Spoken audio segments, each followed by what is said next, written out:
Hello, welcome to my live. Today is Wednesday. No, it's not Wednesday. Today is Friday. I'm a bit all over the place at the moment. Today is Friday, the 27th of March, 2026. It's 6 o'clock in the evening, UK time. And I'm going to be here probably for a couple of hours. So for those who don't know me yet, I'm a therapist and coach, and I use my free time to come here on YouTube twice a week, every Wednesdays and every Fridays from 6 p.m. UK time to talk about anything to do with mental health, therapy, psychology, human behavior, mindset, mindfulness, and any ways we can elevate our quality of life from those perspectives. And so if you have any questions, anything you'd like to ask me about yourself, I will do my best to give you some actionable recommendations based on my expertise and knowledge about all those things. Okay. The way I always start my, thank you for the little hearts already, whoever that is.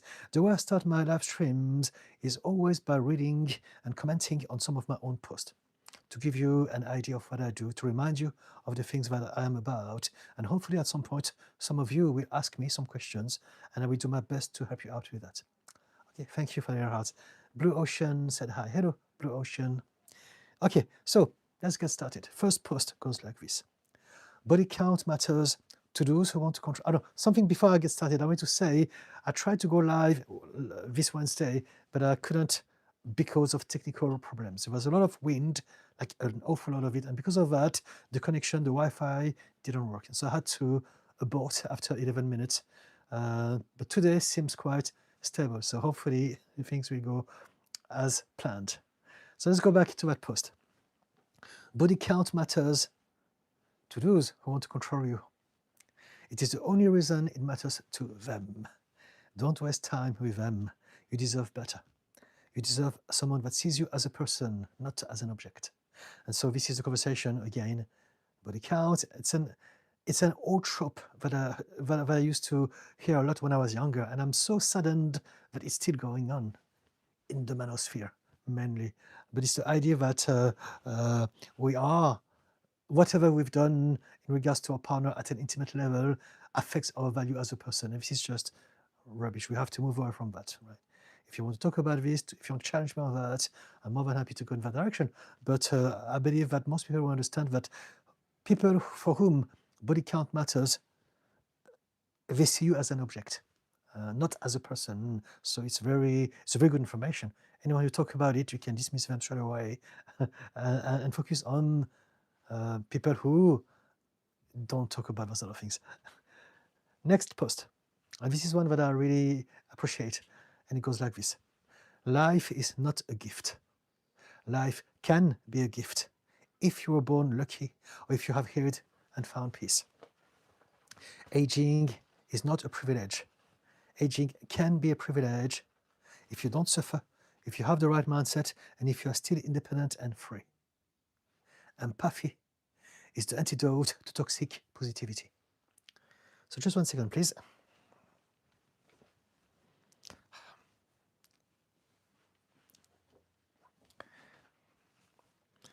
So don't give us something. Never mind. So basically, the post that I just read about is highlighting that a lot of people don't do it out of malice. They don't mean it. But there's a lot of toxic positivity whenever we say things like life is a gift, aging is a privilege, or happiness is a choice. And this is not true for everyone. Not at all. Life can be a gift if we are lucky, if we're doing well. Aging can be a gift if we are not suffering from some horrible illness. And happiness can be a choice if we have access to that choice. And it's a great thing if we do. And it's a great thing to be able to feel uplifted by a sort of quote. However, just saying this all the time is forgetting that for a lot of us, it's not the truth. If someone suffers from depression or terrible anxiety, from OCD, from trauma, from addiction, you're never going to tell them that life is a gift or happiness is a choice. Because they're going to say, I don't see what the happiness is. I don't know what you're talking about. Now they're going to feel worse about themselves. And so this is where, again, empathy matters so much. If you're happy, I'm happy for you. And if you can help people feel better about themselves is also great. But it's important to make people feel visible and realize that many of us, we don't have that experience, or at least we don't have it yet. So there you go. Life is not a gift. Aging is not a privilege. Happiness is not a choice. They can be, but preaching toxic positivity will not help anyone who's not there yet get there. I hope it makes sense. Next one. Kids don't need their parents to be perfect. They need them to be present and available. They need them to be warm and reassuring. And they need them to be predictable and consistent. Not perfect, just that. So this is about the idea that a lot of parents, they don't know what their kids really need. They don't understand that all the things that they may think they need is not really what they need. Kids need to feel connected, seen. They need to feel safe. They need to feel that they matter. And they need consistency and predictability. I can see there is some text already, so I'm going to address the messages right now.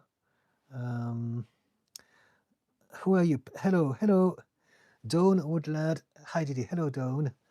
Nope, not again. Said hi. Hello. The White Wolf. Hello, White Wolf. So I remember you were there on Wednesday, so I'm glad that you are back. Maybe we can talk about whatever that you wanted to talk then now. White Wolf, I have a question. What is the best way to approach situations like love when you have a fear of vulnerability and have adapted your life around security using pattern recognition with ADHD? Okay, so what you want to do is to change the relationship that you have with love itself. You have a relationship with everything, and you have created the relationship because of your past experience and also the way you see yourself, which is connected to your past experience. And so the best way to approach situation with love is to learn how to understand yourself and to realize that whatever you feel when you are in a romantic setting will be down to some belief that you have about yourself and about people. So it's about locating and addressing the specific belief that are holding you back within the context of love. So it's a big question. So in your case, I don't really know necessarily what it is yet, but if you can tell me more about it, I would love to go in that direction with you, right? When it comes to love in regards to ADHD, the first thing that I can say here is, just 1 second, please.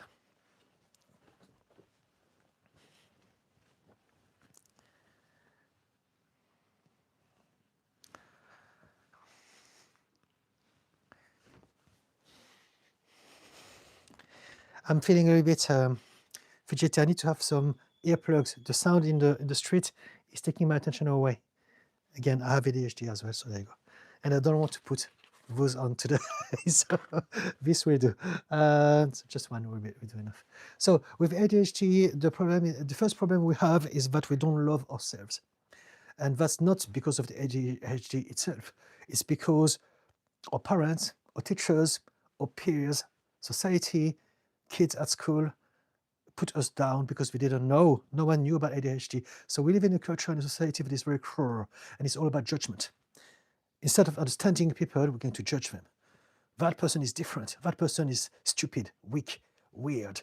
That person is rude, antisocial, or whatever. So now, anyone who is different, so anyone who is neurodivergent, would behave different, would send different energy, will be read by people differently. And so typically, when we are neurodivergent, we will be more prone to be bullied than people who are neurotypical, for instance.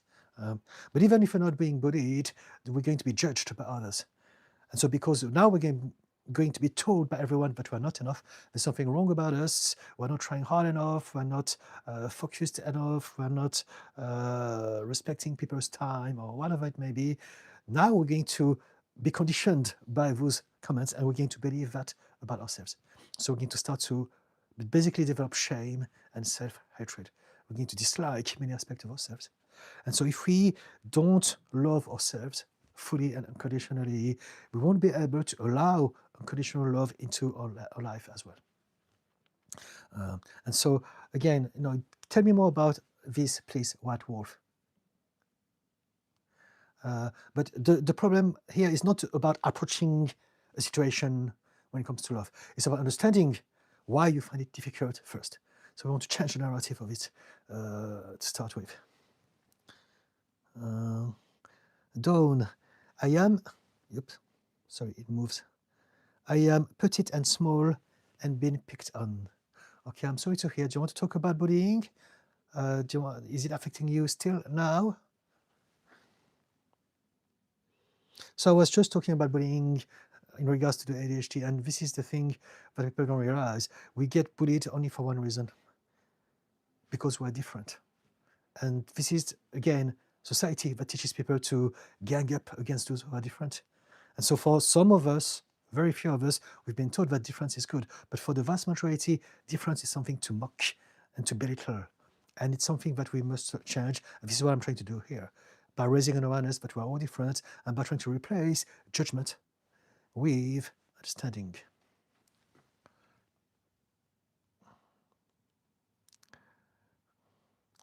The white wolf. I live that way as I'm scared of opening up. I am not prideful enough to admit that even with the pride in me, ... Okay, let's carry on. Let's see. Pumpkin Puff, hi Didi, how are you today? I'm very well indeed. How about you? Thank you for being here today. Dawn Woodland, no people can very ageist. I'm not sure what you mean. Are you saying that are you confirming that indeed people can be ageist? I'm not sure. What do you mean, Dawn? Could you clarify this for me, please? The white wolf. Is true love real, or is love a symptom of the brain manifestation? Does it work? I've seen people do it and it doesn't work, and others do it and it works. So love is an experience. So it's different for everyone. And also, love is an experience that exists in the moment. And so it's not something that is tangible. First, it's not something that everyone is going to be the same, but also it's not something that you can measure, that you can own, that you can have. And so to me, the best way I can describe love is that it's a feeling in a moment with someone. That's all there is. So there are many different types of love. Love is a journey that changes and evolves. If you look at even, I don't know, Greek gods, they had many different gods for love. And basically, we don't want to chase something with that sort of narrative, because we're looking for something. It's like a thing, an object. It's like people who are pursuing happiness or purpose. It's the same thing. It's not a thing that you can seek and find. It's something that exists within you and that will reveal itself when you will be in a certain state, when you would have let go of some belief, of some pressure, of some of whatever is holding you back from experiencing love. Love is an energy that you have within you, and we all fluctuate depending on our programs and the things that happen to us. But love is something that we all have within us. We're all born self-loving. We're all born with the ability to love. It's something that is inherent to the human nature.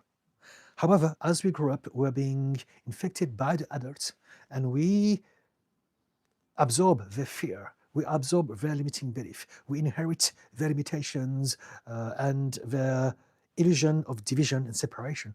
And now we forget about love because we are focused on surviving. We need to protect ourselves. We feel that we are not safe. But love is just an energy that you can experience every now and then with some people. And so is love real? Yes, it is.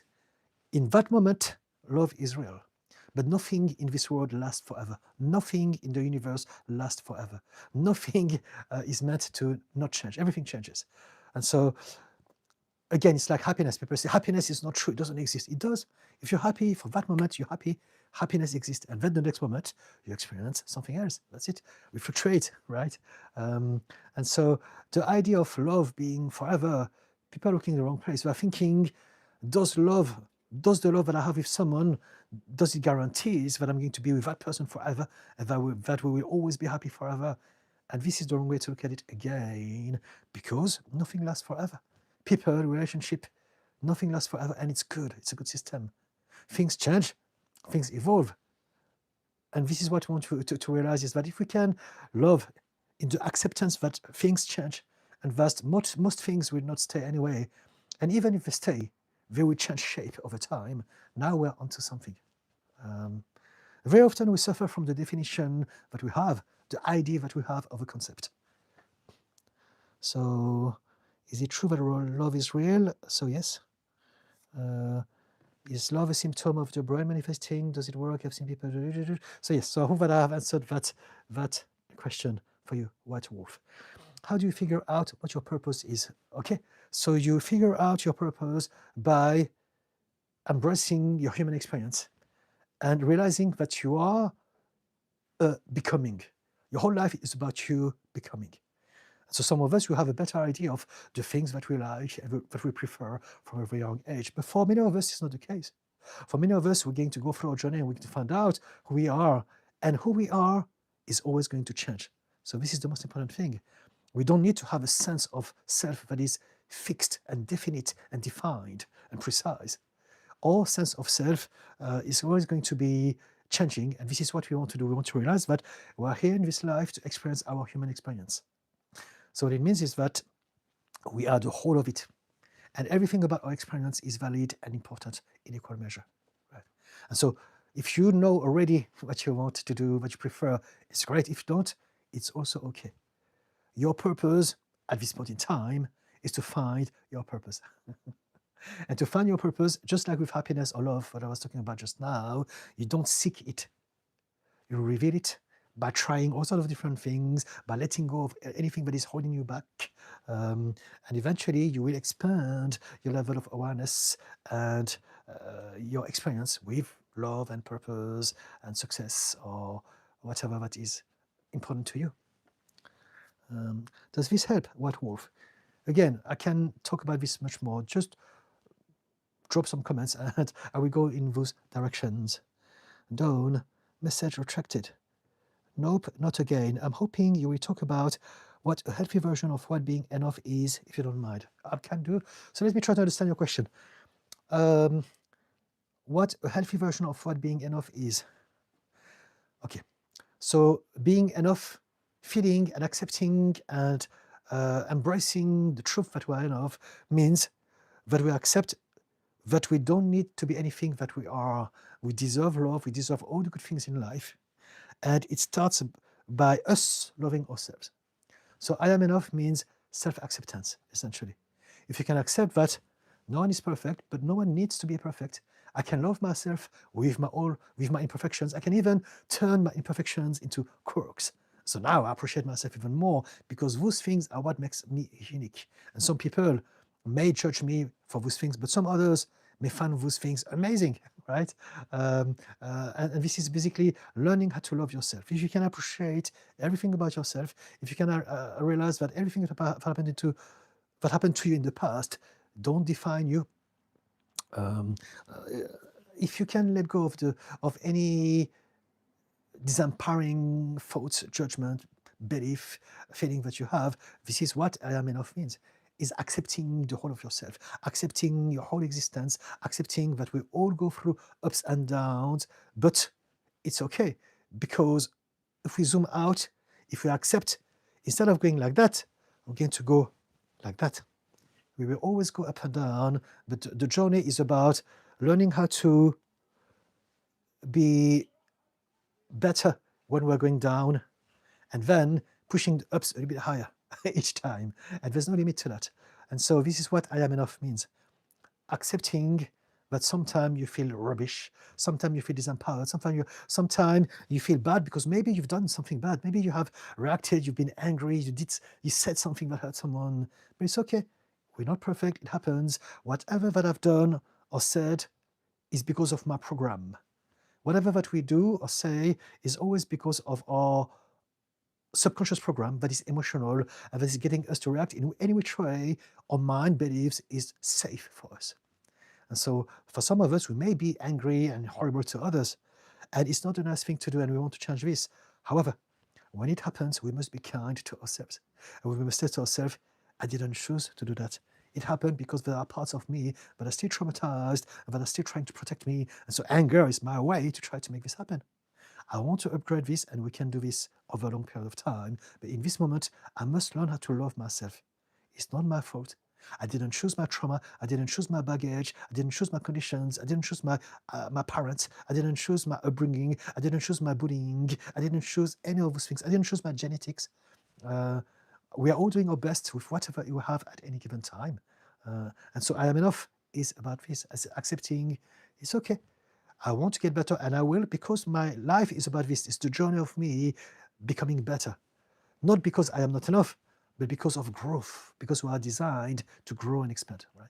So this is very important. We don't want to change because we feel that what we are is not enough. We want to change because we love ourselves and we enjoy the journey of evolution, expansion. So yeah, does it help with your question, the white wolf? No, that was about nope. No, this was for nope, not again. Then Dawn Woodland. Matt, I'm sick sometimes, literally from stress. Okay, I'm sorry to hear that. So tell me more, Dawn. What would you like to? I mean, it's up to you. If you want to just share how you feel, it's also okay. But if you want to ask me something specific, then that will allow me to give you something, perhaps. The White Wolf. I don't know why or when it started. I just know there has been lots of girls I've been interested in, and then I self-sabotage myself. When it gets too intense, I run and push them away. So that means that's because you have suffered rejection when you're a child. And there's a part of you that now wants to have a step ahead. Because we need to have the sense of control. Your self-sabotage is essentially you aborting the operation before you get to the point where you may be rejected. So it's trying to protect you. Self-sabotage is a form of protection. And that comes from the belief that is inevitable. At some point, they will laugh at me, they will mock me, they will belittle me, look down on me, and I will feel terrible about myself. And so your mind is trying to protect you from feeling that feeling of rejection and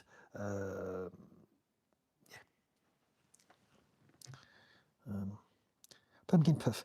I've been very in my head. I went into a darker place mentally for the last few weeks. It's nice to see you again. Okay, we can talk about anything if you wish. Pumpkin Puff. Pumpkin Puff, I just feel like I am a walking problem. My BPD has been really hard for me lately. I feel so broken. Okay, let's talk about this. Tell me what happened if you want, and maybe we can work from there. Dawn, BPD is very hard to cope with. Indeed, yes, I know. I have BPD myself, so I totally can talk about those things from any angle. I don't suffer from BPD anymore. Sometimes there are some remnants of my old habits of thoughts and emotions, but I've got systems in place. But most importantly, I have let go of the main triggers that were creating chaos in my life, and also I have organized a lifestyle that supports my condition. Let's work. Are you French? You can detect my French accent, right? I was born and raised in France. So on passport, I am French. Yeah.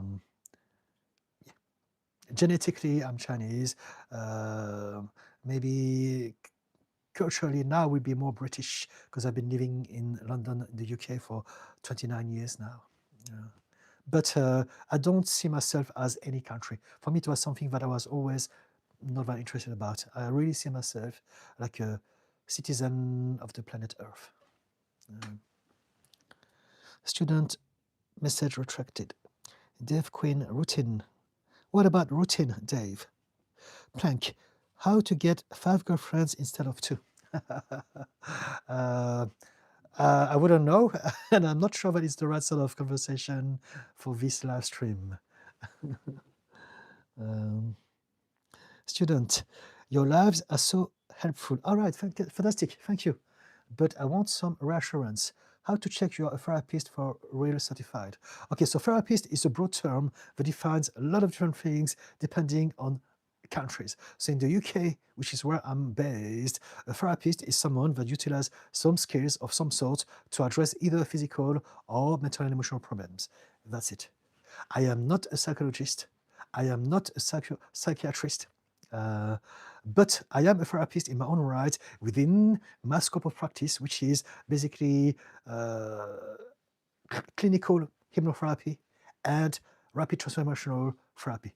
Within these two governance, I am, and you can find it in my website and connection to the place where I've learned those things from.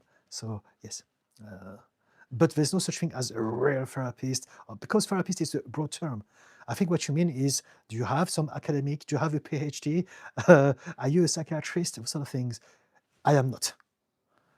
I am, however, a therapist, as in I have some tools that I can use to help people within the scope of those toolboxes. And yes, this is who I am. But because I've been doing it for a long time now, I've also developed a lot of understanding of psychology, because I need to become better at my job. I need to understand how the mind works. And so it's within those capacities that I'm sharing with you what I know. And also, the things that I know about the human mind are useful. It's not theory. It's really things that I use every day with my clients. So my aim is to really teach things that are useful. I just want to talk about stuff just because it sounds like a good idea and I want to show everyone how clever I am. I really don't care about this. It's about me giving things that are useful to people specifically for what they are struggling with.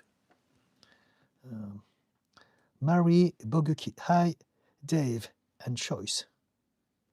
What about, I don't understand, Dave. Do you want to string a sentence together, perhaps? The White Wolf. Sorry if my questions are all over the place. It's okay, but I have a question. Are we influenced by our DNA and genetics? Yes, yes. We are many things. The reason why we suffer is because we believe that we are either this or that.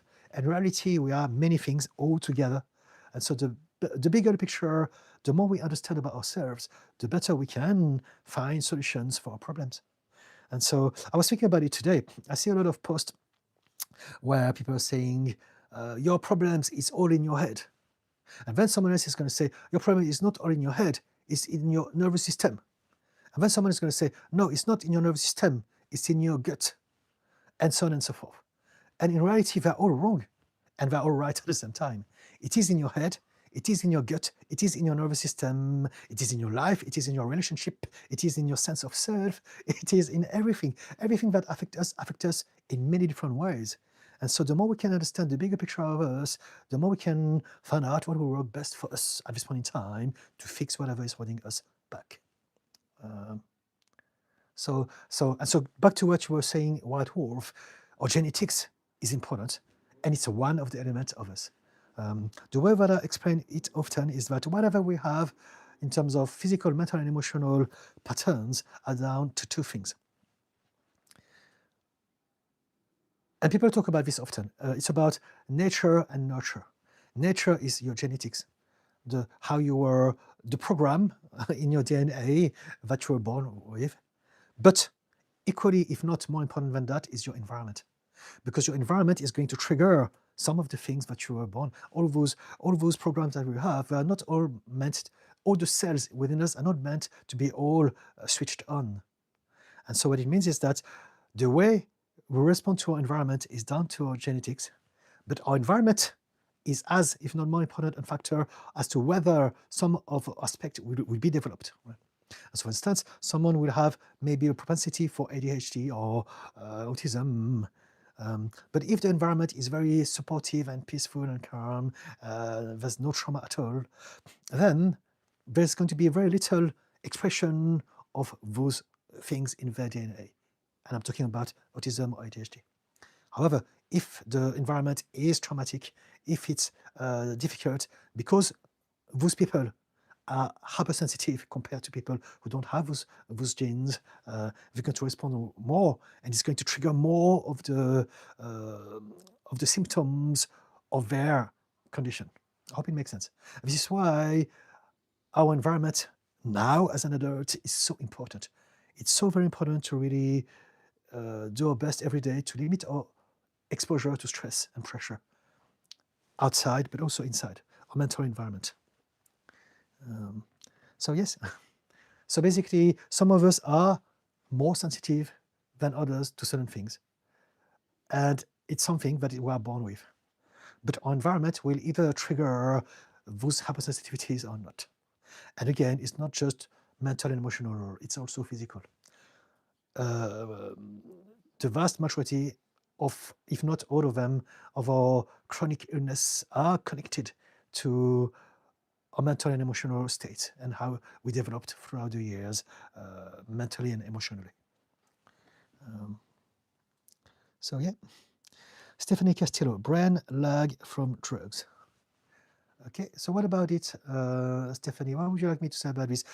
The way that I function is with questions. So you can give me some data, information, all good. But at some point, if you can ask me, okay, now that I explained all of this, this is my problem. I would like to go from here to there. Now I understand where you're coming from. I've got the data and I can use them to try my best to give you some advice. But at the moment, I just have brain lag from drugs. Tell me more, please. Dev Queen, DMT helps.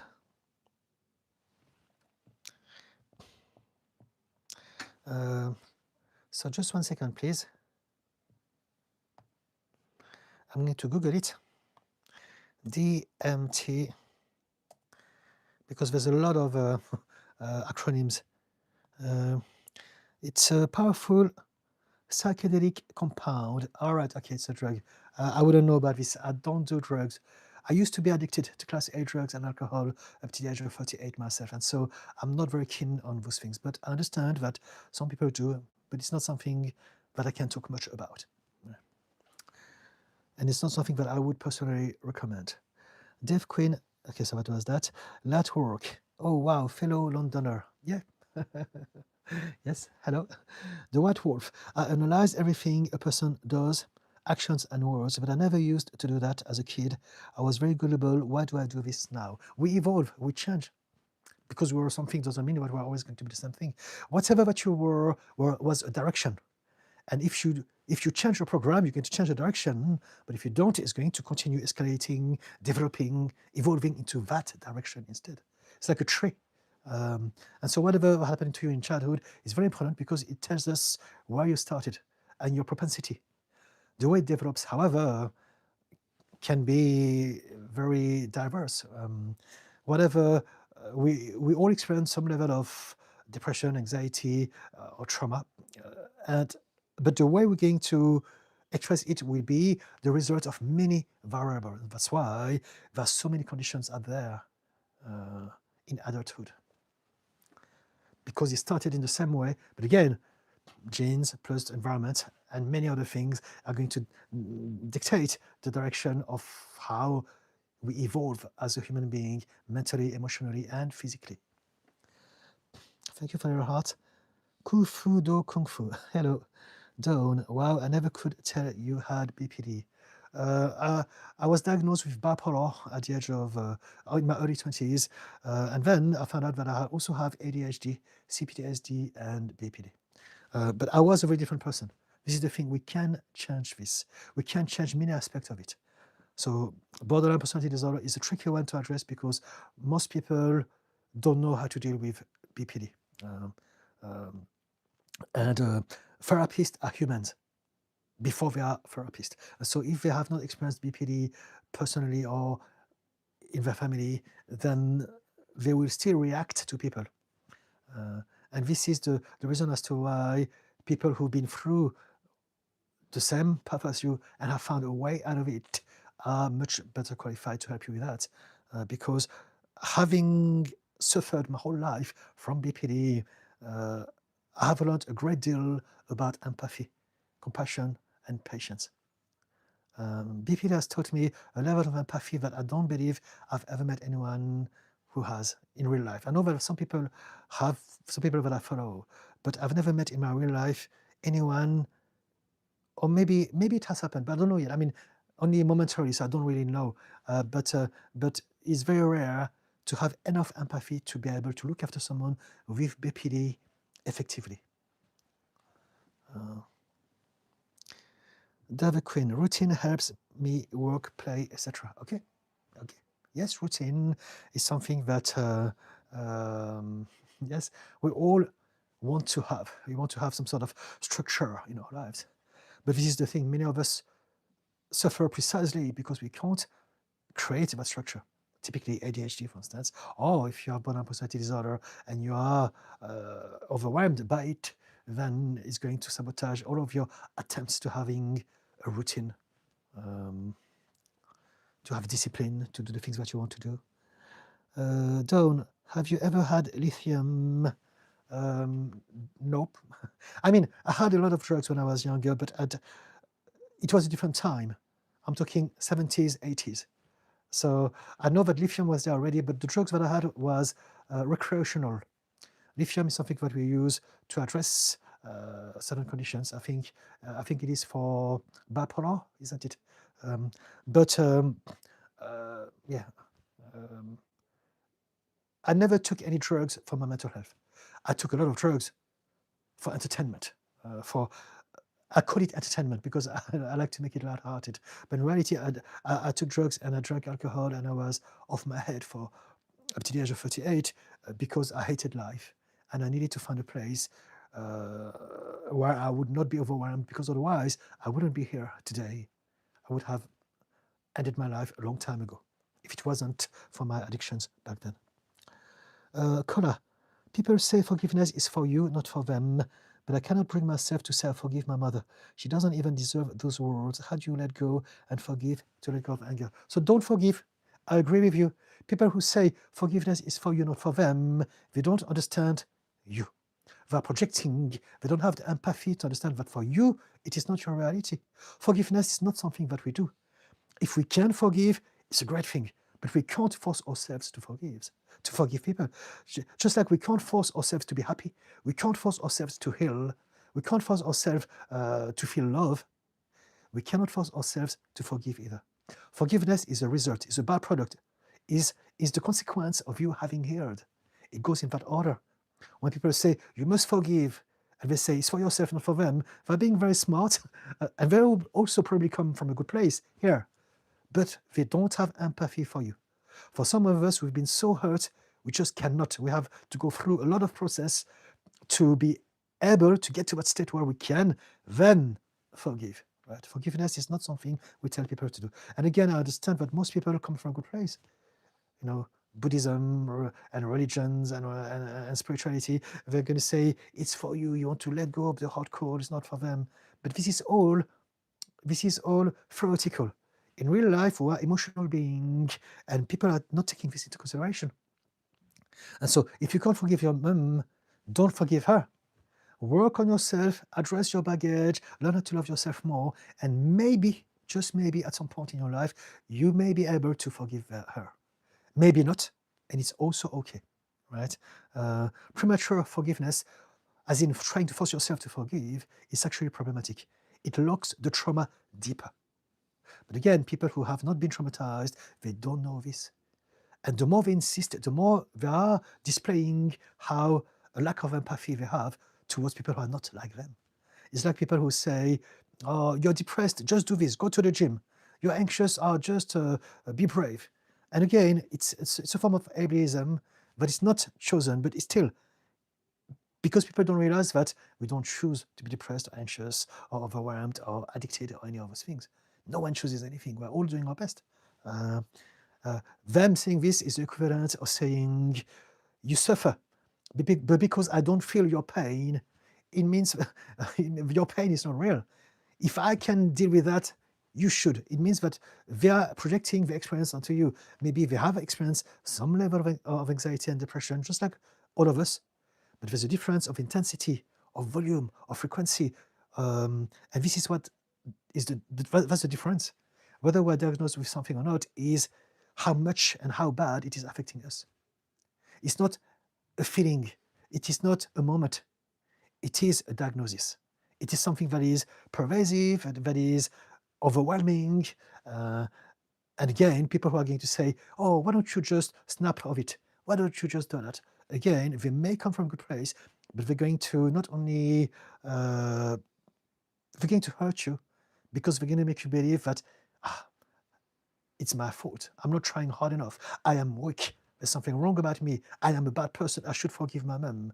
No, you don't have to. Not at all. If you do, bingo, fantastic. Yes, it's a better option. But if you can't do this, don't do it.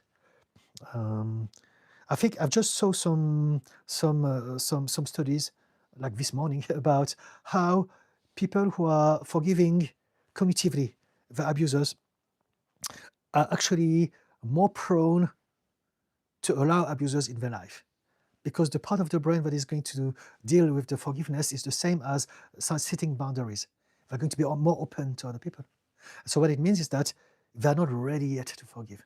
But if they force themselves to forgive, now they're going to be creating more problems for themselves. So it's actually against the process of healing. Now I need to again highlight that I do understand that forgiveness is a beautiful thing to do. It's very powerful. However, there's a time and a place, and the last thing we want to do is to tell someone that they must forgive, because it's for you, not for them. This is something that makes sense to people who don't suffer from the things that you suffer from. Yeah. And as a matter of fact, I've created a long video on YouTube about this. Check it out if you haven't yet. And let me have a look. I'm on my page here, and I put it out 4 months ago. It's called The Dark Side of Forgiveness. On the thumbnail, you can see the writing, "Stop telling people to forgive." Check it out. It's an 8-minute video, and it resumes pretty much what I've said about it now. There you go. I hope it helps. What do you think? What do you say, Kola? Pumpkin Puff. A lot has been happening. I was doing everything we've talked about, and one day I snapped. I felt like a shell of myself. I've been getting triggered and arguing with my husband and stonewalling him. Okay? Okay. So again, remember, we talked about it often. This will happen, ups and downs, and it's for you to do the best you can first to be kind to yourself, because this is the one thing that will get you back into that place of self-hatred. What's wrong with me? Why can't I get it right? Why am I not healed yet? Despite everything, it was all going so well. Oh, why am I always doing this to myself? Now you are going to be back into that place. And so the first thing you want to remind yourself is be kind to yourself. You didn't choose to be like that. You didn't choose to react like that. You're doing your best, and focus on the progress and find a way to go back to where you were before you went back into that trap. Thank you for your heart. Dawn, routine very important. Yes, yes. Kufudo Kung Fu. Yes. Kufudo Kung Fu. They say anxiety is not in your head, it's in your gut. So this is they. Who is they? Some people say anxiety is not in your head, it's in your gut. Some people say it's not in your gut, it's in your nervous system. Some people say it's just in your head. Some people say all sort of things. It doesn't matter. What matters is that you understand the bigger picture. And so, as I said before, all of those things are true and not true at the same time. What is not true is that it's exclusive. Nothing is absolute. Nothing exists just for one reason. Everything in your life exists because of many different things, all aligning in this moment.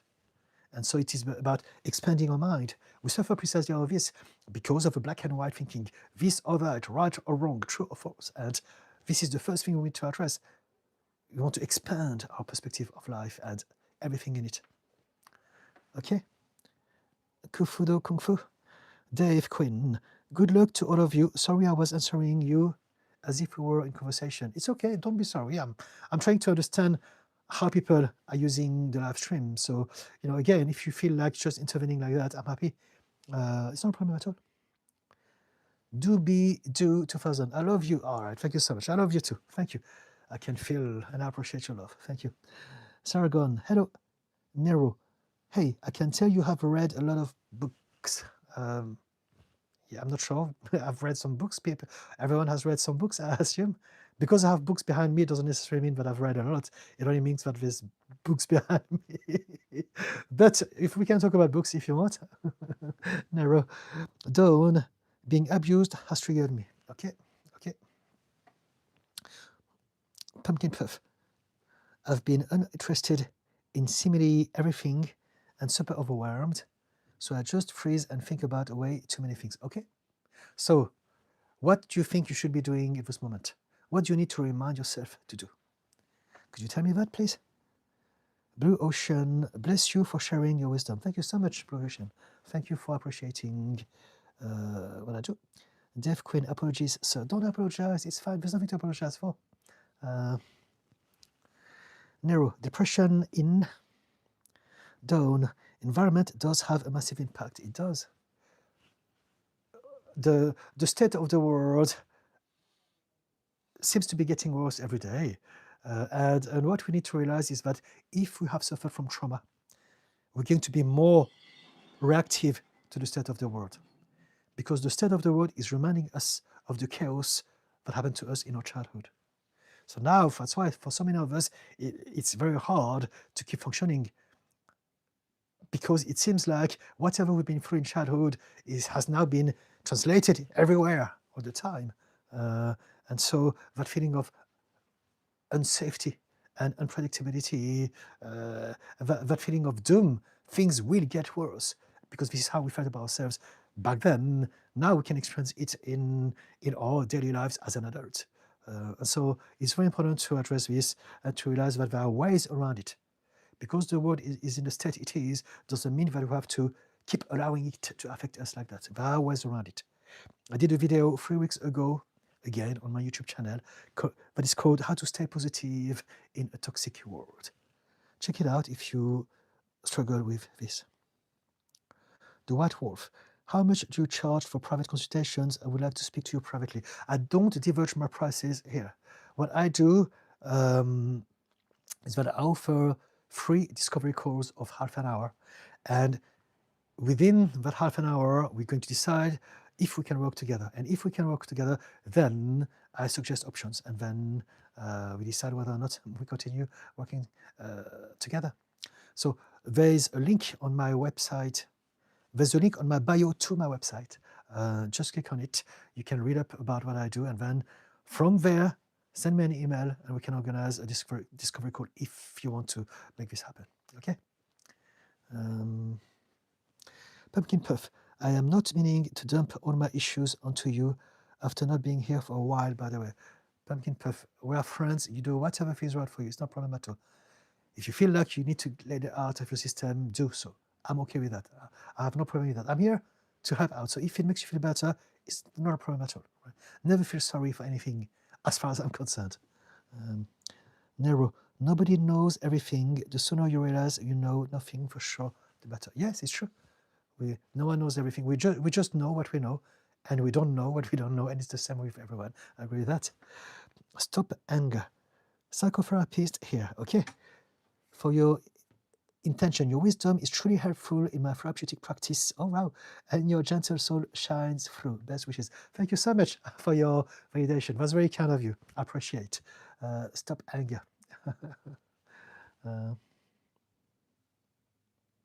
Doobie-doo. Heart and praying hands emojis. Dawn, well done for getting off drugs and alcohol. Thank you. Dawn, yes, that's what I meant for bipolar. Sorry, it's okay.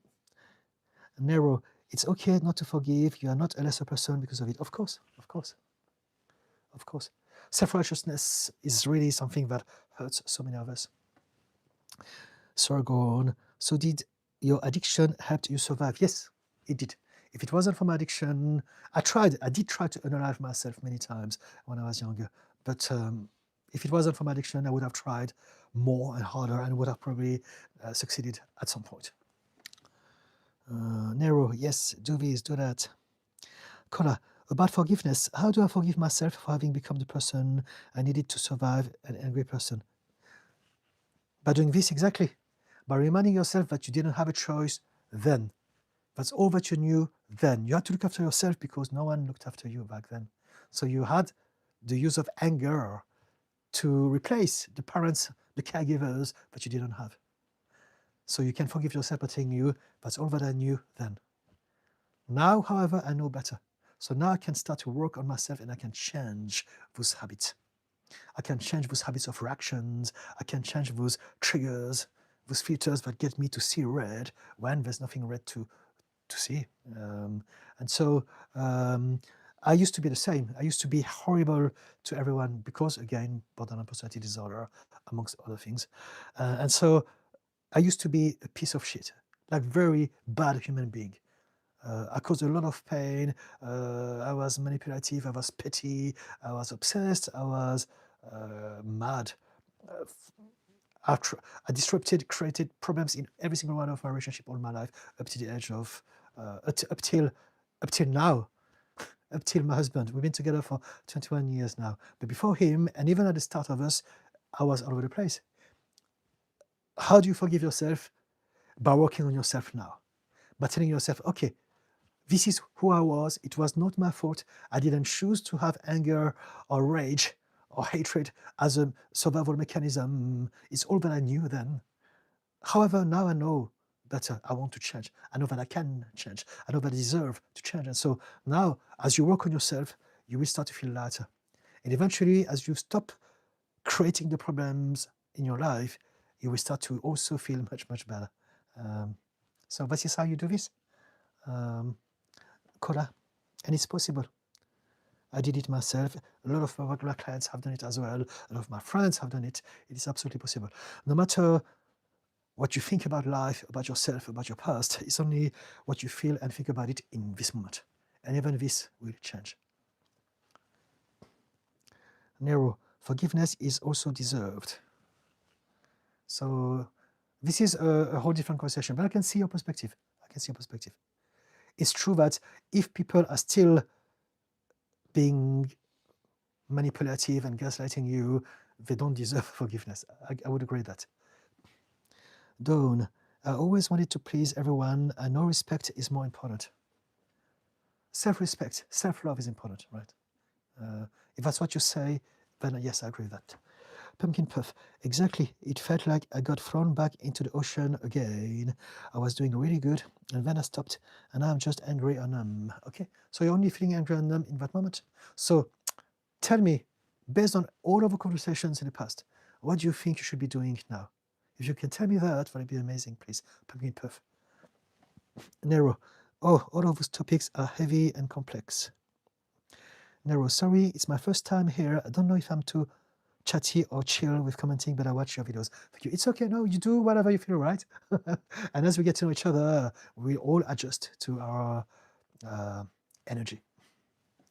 Pumpkin Puff, I should be productive, work out, find a hobby, literally anything besides being in my head. I know that, but I get so stuck, I feel like I'm made of stone. Okay, so let's talk about this. So you know what you should be doing, but in that moment you can't. So now, step back. What should you be doing in that moment? This is change. A lot of things can happen. You know that you want to get there. For you to get there, you need to do that. But you're not there. You're here. What can you do here? Not there. Here. What is holding you back from doing any of the things? It's about finding where you should focus your attention on in this moment. Right? So let's talk about it. You say being productive, work out, finding a hobby.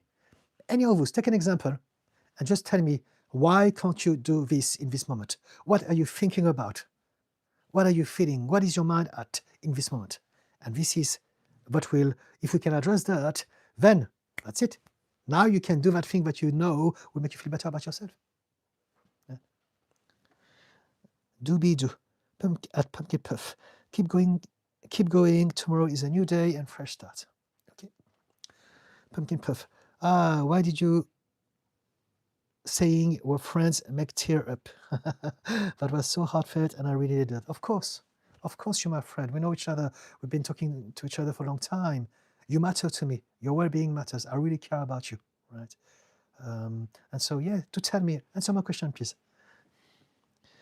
Honor my friendship by answering that question. Koda, Didi, you always speak my soul and my wounded child. All right, thank you. Thank you for existing and using your gift to help and validate so many. Thank you so much. I'm glad you appreciate. The White Wolf sent the email. All right, okay, thank you. The White Wolf, thanks for the help and information. I really do appreciate it. I'm glad you do. Thank you. The White Wolf got a lot to talk about, a lot of things I myself don't understand. Okay. Dawn, have you any children? No, I don't. We had dogs. Me and my husband, we had 3 dogs. And at the moment, we don't have any dogs. They all are in doggy heaven. But we don't have kids, and we don't plan to have kids either, because it's not us. The White Wolf. There is one thing I've done due to trauma, and things I've done ... Pumpkin Puff. Oh, do you mean how I got from frozen state to the goal? Now, what I mean is, what did you think when you were frozen? What in that moment, what were you thinking about?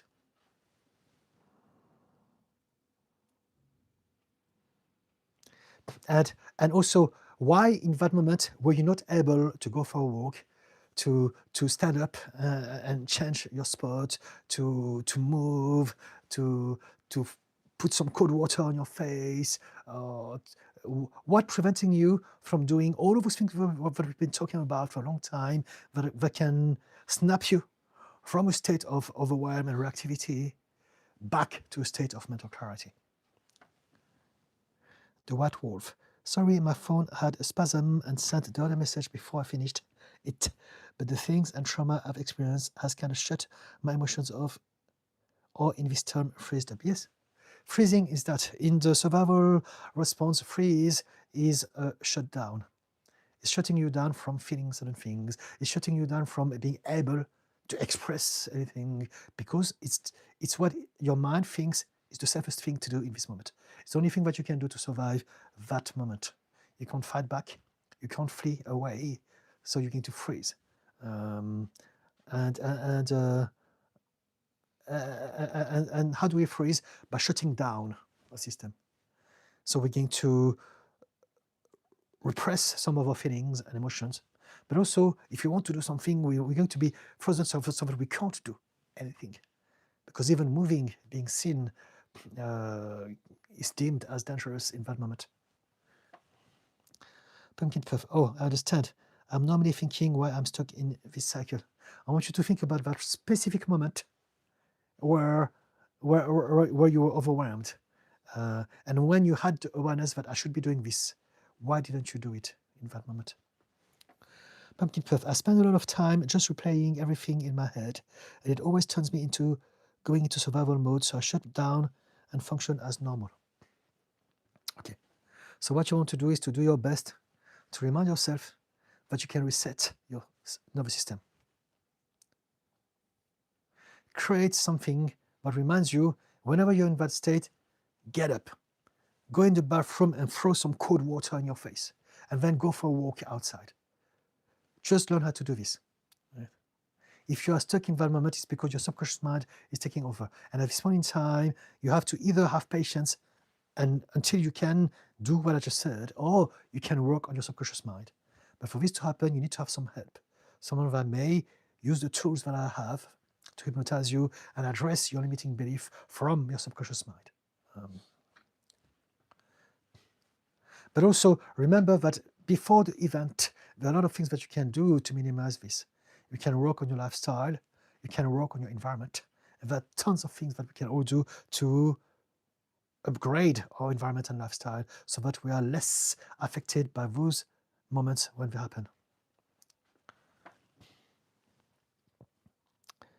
Kola, are you Buddhist? I try to follow Buddhist principles to be a good person in the world. I am not Buddhist. I appreciate Buddhism. I use a lot of Buddhist principles and wisdoms, but I do with a lot of different things, but I don't put a label on myself. I am not Buddhist, I am not Taoist, I am not spiritualist, I am not any of those things. I am a little bit of everything.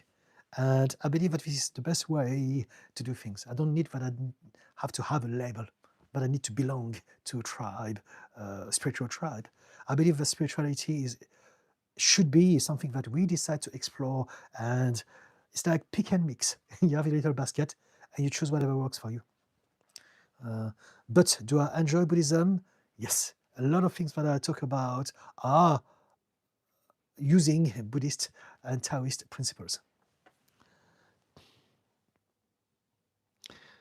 So we can talk about this if you want. The White Wolf. Something else is I will have an amazing week. ... Who are you? So I remember you are Omnom. Is that correct? Who are you? I am broke and my birthday is on Sunday. I got stood by age gap guy. I don't want him in my birthday picture anyway. And I have no one I would like to celebrate with. Do you have any ideas? Yes, we can celebrate together. My birthday is coming up soon. So your birthday is Sunday. It's the 29th of March. My birthday is the 4th of April, so it's the following week. So you can come to my life, we can talk about things. Birthday, you don't need to really do anything special. You just need to know that people appreciate you and celebrate you existing. If you come to my life, I will always make sure that I do my best for you to feel like that. And so, yeah, what you can do in the meantime, because my birthday is a bit further away from yours, you can do things that makes you feel better. You don't need people. If you can find people with whom you can share some good time, do it with them. But it's all about you. Do things that make you happy. Whatever that it is, treat yourself. Do something that you wouldn't normally necessarily do, but say to yourself, you know what? I am celebrating myself today. I'm celebrating the fact that I was born. And you know what? I'm glad that you've been stood up by that guy. And I hope that this was the last nail in the coffin for you. Yeah. But again, you know, find some people or do it on your own. There are millions of ways you can celebrate your birthday. The white wolf, or weeks of complete effort and then procrastination happens and I'm stuck thinking. Okay. Sorry, phone spasm out again. Okay, it's all right. So basically something else I do is that I have an amazing week and then suddenly you procrastinate, right? So we can talk about this. It's all to do with everything else. You're overwhelmed. So the procrastination is the system that shuts you down to protect you from a short circuit. It's like a fuse. You have too much going on. Too much stress, too much anxiety, too much unhappiness, whatever that it may be. It's an accumulation of everything, and your system is shutting down. And that's what we call procrastination, because it wants to protect you. And so procrastination is not the problem. It's a protection mechanism. The problem is the reason as to why you're overwhelmed. Pumpkin puff. I just feel like a monster. Why am I like this? I'm really that hard to love. I know I am, but I'm really not worth the effort and so on. All right, okay. Because in that moment, you are back into that version of yourself that believes that. You've been taught that by your parents, and it is that version of you that still believes that. But then what you can do is to talk to yourself and say, am I really so unlovable?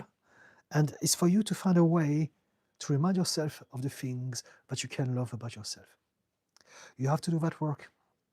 Spend time focusing on the good part of you. Look at yourself in the mirror, look at your achievements, look at the things that you are proud of, the things that you have done, that you enjoy, that you are good at, the things that you have done that have helped others, and think about all those things and see yourself from that angle. If you look at yourself, if you tell yourself that I'm not good enough, I'm not worthy, I'm not lovable, it's because in that moment, you're looking at yourself from the perspective of your parents or your bullies or anyone who put you down. And that's why you're feeling and thinking those things. Change your perspective. Find a way to be compassionate to yourself and say, you know what, I understand why I feel like that, because now in that moment, there's that part of me that is taking over. But I know that there's another part of me that can love myself. There's another part of me that is content and proud of some of the things that I've done. And so remind yourself, what can I be proud of? What can I appreciate? What can I be grateful about? Do some detective work, gather evidence, stock them, and remind yourself of those every day and get them bigger. My watch is telling me that it's time for me to put my third TikTok post of the day. So just bear with me, please. I'm going to do this straight away.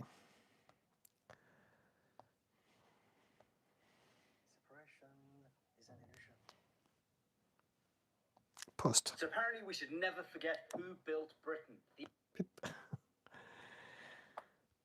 Just bear with me. I just want to make sure that it's fully out. Okay, thank you for little emojis.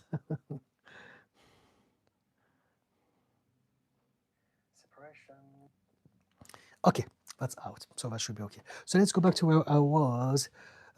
So yes, if you feel like that you are a monster, is because in that moment, you're looking at yourself from that perspective. But I want you to remind yourself that you are many things. You're only a monster from the perspective of the people who told you that you were a monster. Right?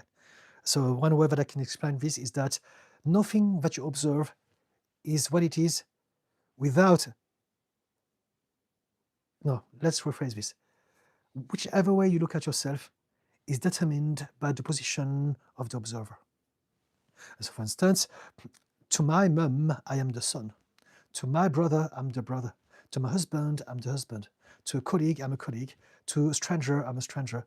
To a friend, I'm a friend, and so on and so forth. I am different depending on the person that is looking at me. And it's the same thing with you. The way you are looking at yourself in that moment will determine which version of you is looking at yourself.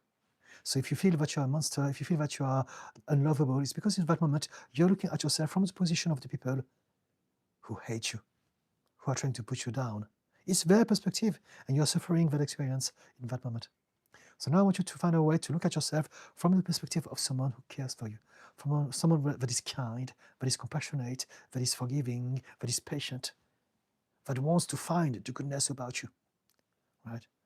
And if you can do this, you will be reminded that there's a lot of good things about you. And eventually, if you can do this more often than the other alternative, over time, that will become your new default perspective of yourself. So let's talk about it now. Pumpkin Puff, right here, right now. Do you believe that you're a monster? Do you believe categorically? Do you have tangible proof and evidence that you're a monster? Tell me. I don't believe that. If you are looking at yourself from a logical, rational perspective, you're not a monster. Why would you be a monster? You are someone who suffered in childhood and has carried this trauma with you and has created your behavior, your patterns of behavior, and it was never your fault. The monster in you is just a story that you are still holding on because of the things that happened to you. And you can change this. And you change this by looking at yourself from the position of someone like me, someone who loves you, someone who cares about you, someone who wants you to do well, to do better, someone who's patient, someone who will never judge you. If I can see the goodness in you, you can do this as well. It takes some work, but you can have a detective mindset and seek the good things about yourself. You know there are a lot of good things about yourself. Remind yourself of those things. And it's a skill, it takes repetition. But this is the work. Pumpkin Puff. Who are you? What I could do, I wanted to go in nature by myself, but it's going to be horrible weather. So do something else. Go to the cinema, go in some indoor places. I don't know. There are millions of things you can do. Go in a library, go at the gym, go in a convention of people who share the same interest as you, go to see a gig, I don't know, go to a restaurant, treat yourself. There are tons of things that you can do. Do whatever makes you happy, that's it. And also nature, even if it's a bad weather, I personally don't mind it because I love smells. And so when it's raining, when you go in the park, you have the smell of petrichor, which is the wet soil. And I love that smell. All the plants and the trees smell stronger, and I absolutely adore that smell. So I take an umbrella, I take shoes that are waterproof, and a coat that is waterproof, but then I love walking and chilling in the park when it's raining because of all of the smells. And even the sound of the rain is very therapeutic, it's calming. Some meditation recording use the sound of the rain because it's very, very regular. And so it's like a massage of your brain. And so if you can change the way you look at bad weather, instead of seeing it like an inconvenience, but as a different way to experience nature, you may be able to also enjoy going out, even if it's a bad weather. Dawn, my so-called ex has asthma and is a binge drinker. His asthma gets worse, and I'm sure the alcohol has affected his brain, and his asthma gets worse on alcohol. Yes, it's possible, indeed. Who are you? I am also mad and sad and hurt and very stressed sending out applications because the deadline for most is on the 31st. Because you are thinking about it. You're suffering because you're thinking about it. Don't think about something. Do it and then move on to something else. It is the thinking that creates the suffering. If you need to do something, do that thing. If you can do it, do it. If you can't do it, then don't do it. We're limited by our emotional mind. So if there's a part of you that is resisting that, maybe it's easier for you to say, you know what, let it go. I don't care. I don't give an F anymore. And you'll be surprised, in that moment, that's when you may be able to do it. Because now you would have let go of the stress, the tension, and the pressure that is creating that resistance in you. Does it make sense? Pumpkin puff. I did take a cold shower a few times. I was really not okay, and it felt like the only thing I could do that wasn't harmful to me. Okay, so did the cold shower help at all in the moment? Because if you have a cold shower, it will reset you. But if you go back into the same spot, you sit down in the same chair, and then you start to allow for the same thoughts to come back in your mind, we're back on square one. Nothing has changed. The cold shower is for you to break the pattern and then change your thoughts so that you can move on from that state. Who are you? Yes, I am Omnam. Yes, fantastic. I remember. Pumpkin Puff. Oh, happy early birthday, both of you. Thank you, Pumpkin Puff. Kola, I work with teenagers, and I have always tell them, when you feel hopeless, helpless, worthless, bored, etc., go help someone. It will teach you how important and necessary you really are for the birthday person. Yes, thank you. So that's a great idea, Kola. Yes. Who's the birthday person? It's Hua Yup? Or is it Pumpkin Puff? It's Hua Yup. So this is for you, Hua Yup, from Kola. Great idea. If you don't know what to do, try to be doing something for someone else. And that will take your mind from you thinking about why am I so unhappy and unlucky. And that may get you to connect with people and do something else. And it's a great thing to try and do. The White Wolf. Happy birthday for Sunday, mate. If I knew you in person, I'd meet up with you. Okay, thank you. So who are you? It's Sunday. My birthday is the 4th of April. And it's going to be the following Saturday. But I love that time of the year because at the end of the month we're changing times. So it's summertime, more days, more brightness.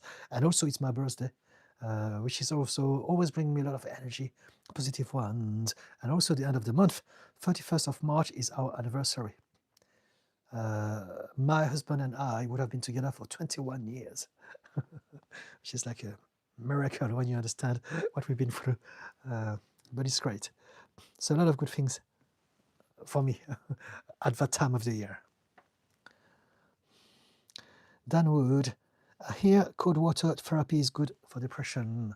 So you're talking about ice bath or ice shower.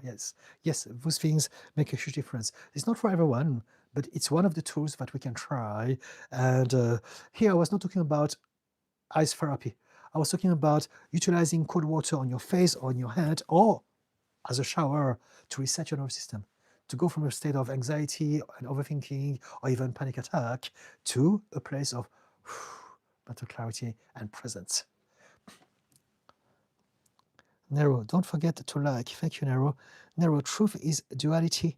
Not everybody sees the same truth. Of course, truth is, there's not such thing as one truth, absolute truth. There's only the truth that we experience in this moment.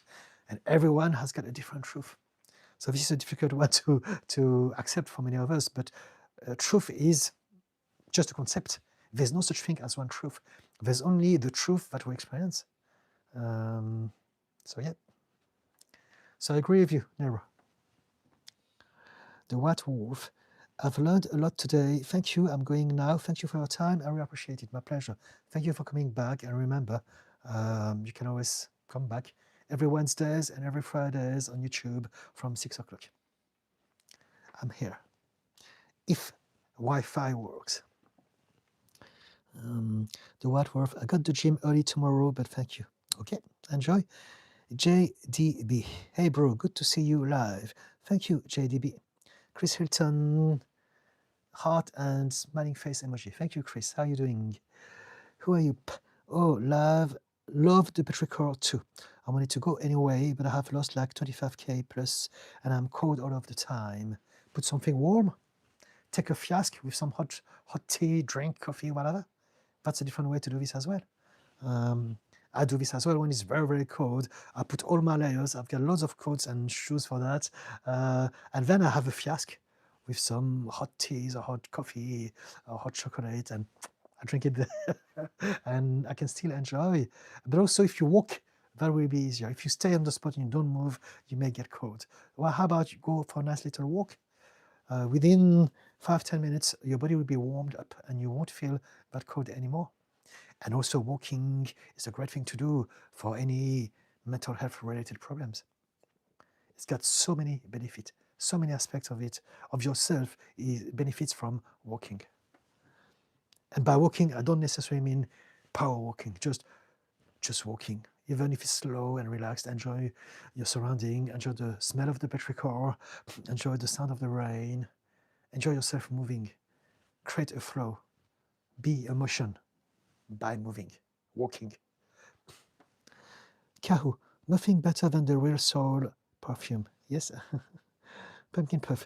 I compared myself to a feral animal when talking with my husband. I liked an abused creature who doesn't trust people. That many people don't want. I feel like I'm a monster, but I'm just afraid. Okay? So now we're getting somewhere. You know that you're not a monster, you're just afraid. You're only a monster to those who are watching you from the outside and don't know you and need to label and judge you. For them, you're a monster. But you're not a monster. You're just different. And you are dealing with a lot of things. And so now you have started to shift the way you look at yourself.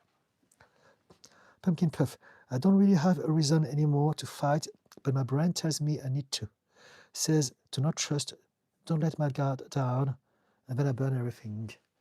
You don't have any logic reason to fight, but your subconscious mind, your nervous system, your emotional mind believes that you need to fight. So you need to address this mind. Whatever you think only happens at that level, cognitive.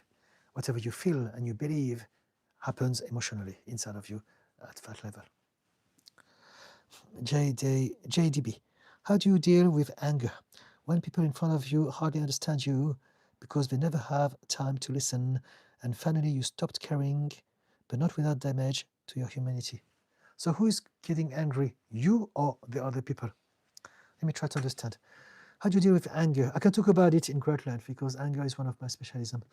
When people in front of you hardly understand you because they never have the time to listen, and finally you stopped caring, but not without damage to your humanity. Are you getting angry because people don't get you? Tell me more about this, please. But if that's what you mean, this is precisely what anger is. Anger is when you have depleted all of your other solutions and now you are resorting to some primal mechanism to be seen, to be heard. And so if you are angry, it's because at that point in time, that's the only way you know how to deal with those sort of situations. And so you want to basically address your, just one second, please.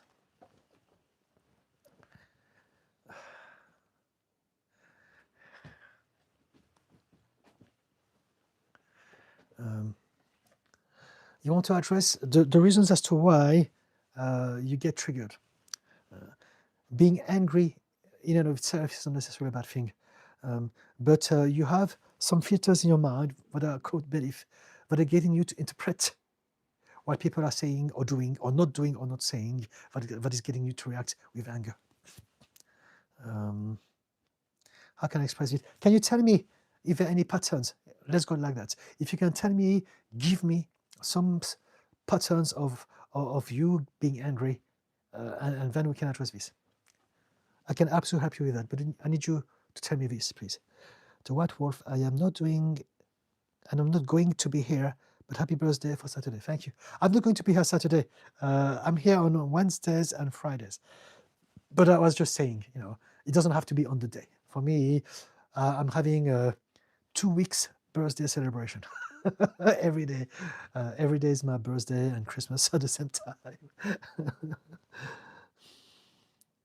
It was in support of who I am. But thank you nevertheless, the White Wolf. I understand where you're coming from. The White Wolf, so I read that twice. I'm not going to be there when you see that, but yes, happy early birthday, April the 4th. Thank you. White Wolf. JDB. Hi Didi.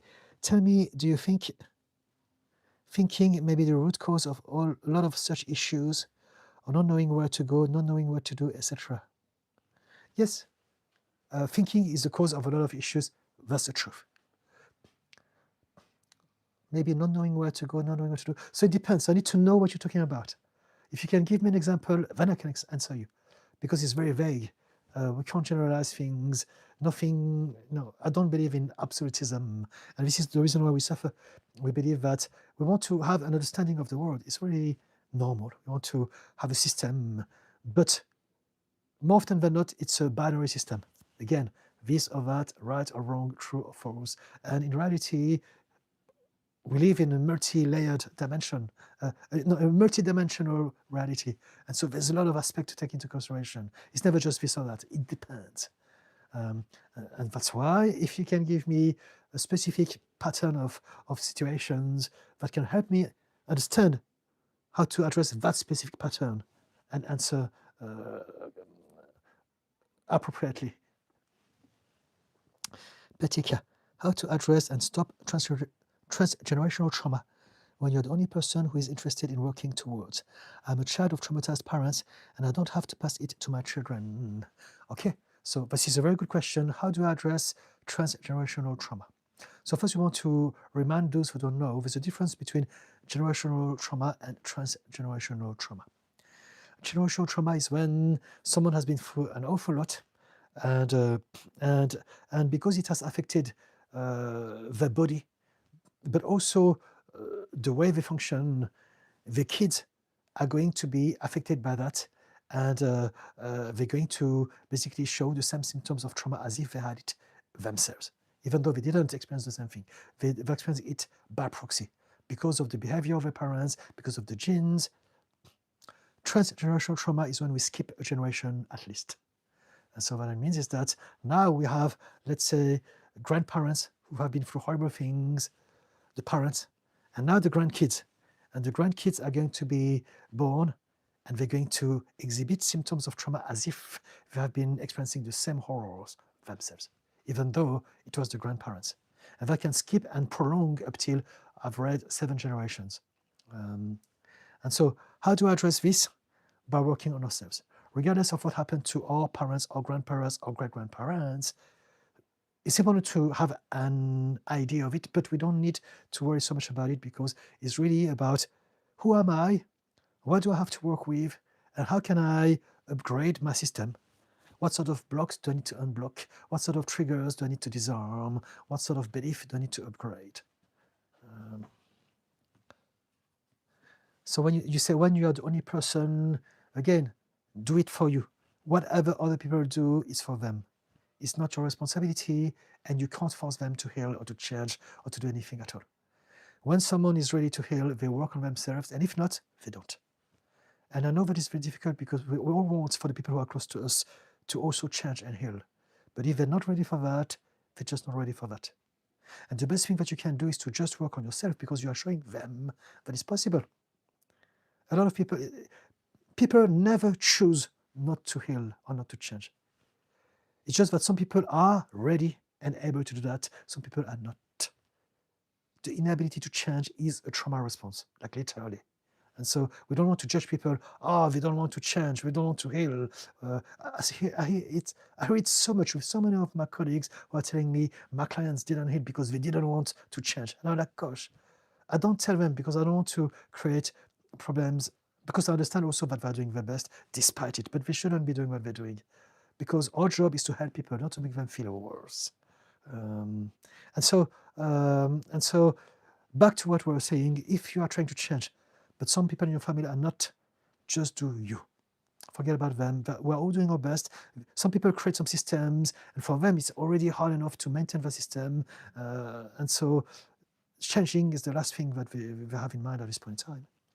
However, if you work on yourself, as you work on yourself and as you change, you're going to show them that something can be done. And in that way, over time, that may inspire them to go in your direction. And this is how we change others, by working on ourselves. And I always love that quote from Ram Dass. The only thing that I can do for you is to work on myself. The only thing that you can do for me is to work on yourself. That's it. We're not here to change others. We're here to accept them and love them, or not. We can only change ourselves, and that's good enough. And also, that's enough work for you to address, right? Petika, Dawn, what are your dogs called? They're all gone now, but our first dog was called Leon, and then we had Lily, and then we had Alfie. And they're all French bulldogs. I don't know if you can see the tattoo here on my neck. So, and we will have dogs again at some point, but not just yet. Pumpkin Puff. So is that need to fight and protect myself just a habit that I haven't changed? Yes. Everything about yourself is a habit, no more or less. We have habits of thoughts, habits of emotions, feelings, and bodily sensations, habits of reactions, habits of actions, behavior, habits of non-actions. Everything about your life is no more or less than a habit. And the beautiful thing about it is that if you realize this, it means that you can change everything. Not everything right now, but you can choose one thing at a time with patience and perseverance. You can change everything because everything is just a habit. A belief is a habit of thought. A belief is just a thought that you keep on thinking. An emotion is also a habit. We have some somatic memories in your body. It records things at an emotional level. They're just habits as well. And so your mind, your body, your brain, yourself, you are designed to adapt and change continuously all of your life until your last breath. And so you can change anything you want to change. Pumpkin Puff, I feel like when I try to look at myself, definitely I start to feel pathetic because you're looking at yourself from that perspective.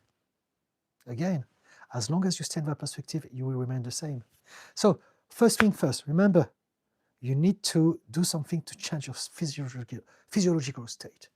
As long as you have, again, go for a walk, go for a run, do 100 burpees, put some ice water on your face, those sort of things. Do some breathing techniques, some whatever somatic exercise that you may know, do them. This is what you want to do.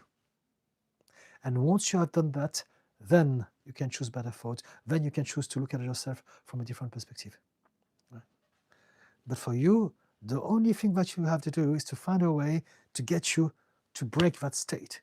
Stand up, move away from your spot. Number one thing, move away from your spot. Move, move, move. Get out, shake, bounce, dance, jump, move. Just move. That's it. And then once you move, you'll be reminded of what to do next. Now you change your state. There's an opening. You don't see yourself just from that perspective. You can choose a better perspective. And you choose to look at yourself from someone who loves you and wants you to do well. Dawn, what is your favorite food? Oh, I love food. So I'm very open-minded. I love everything. I generally do. I was always a foodie, and it's funny because I can eat for survival. I can eat the worst things. If I'm being told that something is good for your health, because I used to have health anxiety, I would find a way to love that food. But also, I love to explore things. I try different recipes, try different cuisines. I'm very open-minded, and there are a few things that I can't have because they're overwhelming to my senses. So strong cheese, I can't do. Blue cheese, goat cheese, stinky cheese. I do cheese, but it's got to be very mild. And also durian stinks. I can't do that. Stinky fish, like very strong, like Scandinavian stings. Those are things, all of those things, extreme to me. I can't. However, everything else, I'm happy to try. And I can, for me, yeah, food is like art or music. I appreciate all types of music, all types of expressions, art, performance, and so I appreciate all types of food as well.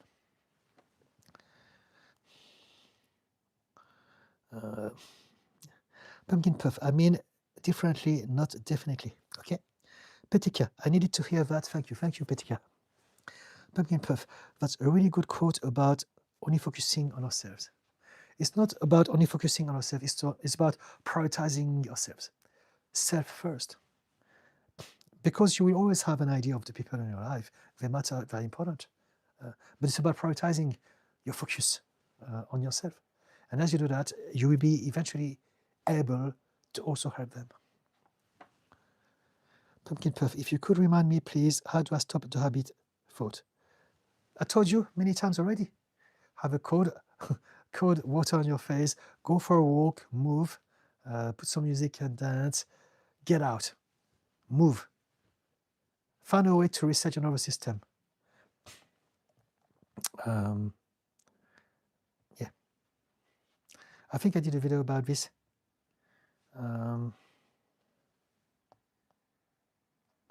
Somatic exercise. Shake, do some yoga, do some tai chi, do some qigong, do some EFT tapping, hug yourself, touch yourself. You know, there's a lot of things you can do. Hum, sing, but you've got to move. That's the main thing, if you don't know what to do. And also breathing. So breathing exercises.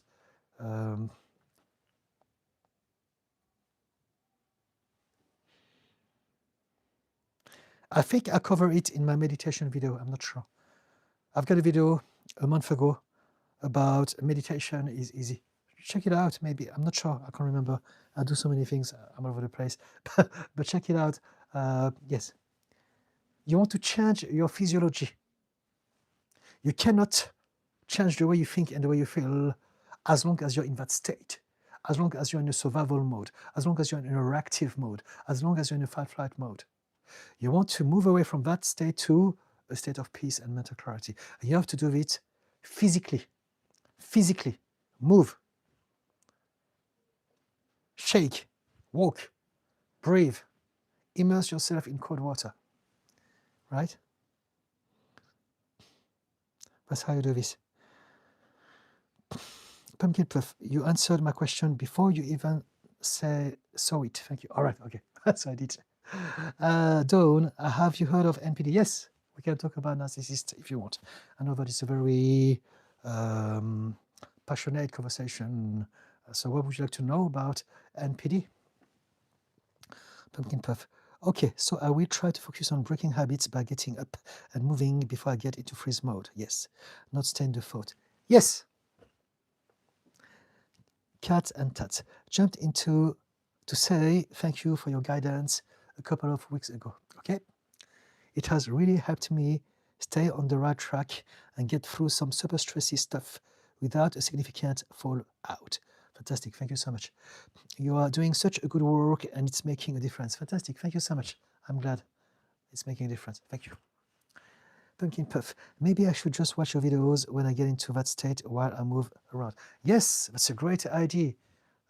Absolutely great idea.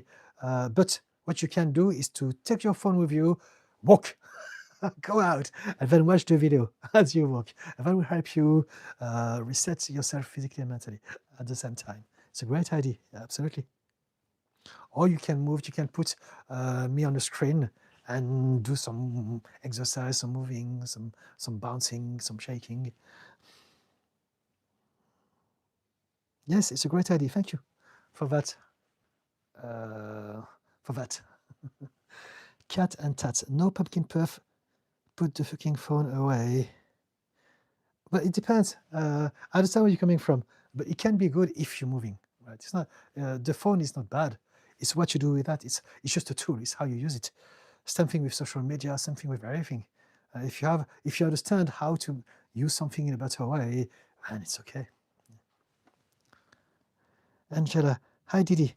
What do you do if you don't know what actions to take in the present to change the future? Sometimes I watch the news and I feel confused. Okay, let me try to understand your question. Let me read this again. Hi Didi, what do you do if you don't know what action to take in the present moment to change the future?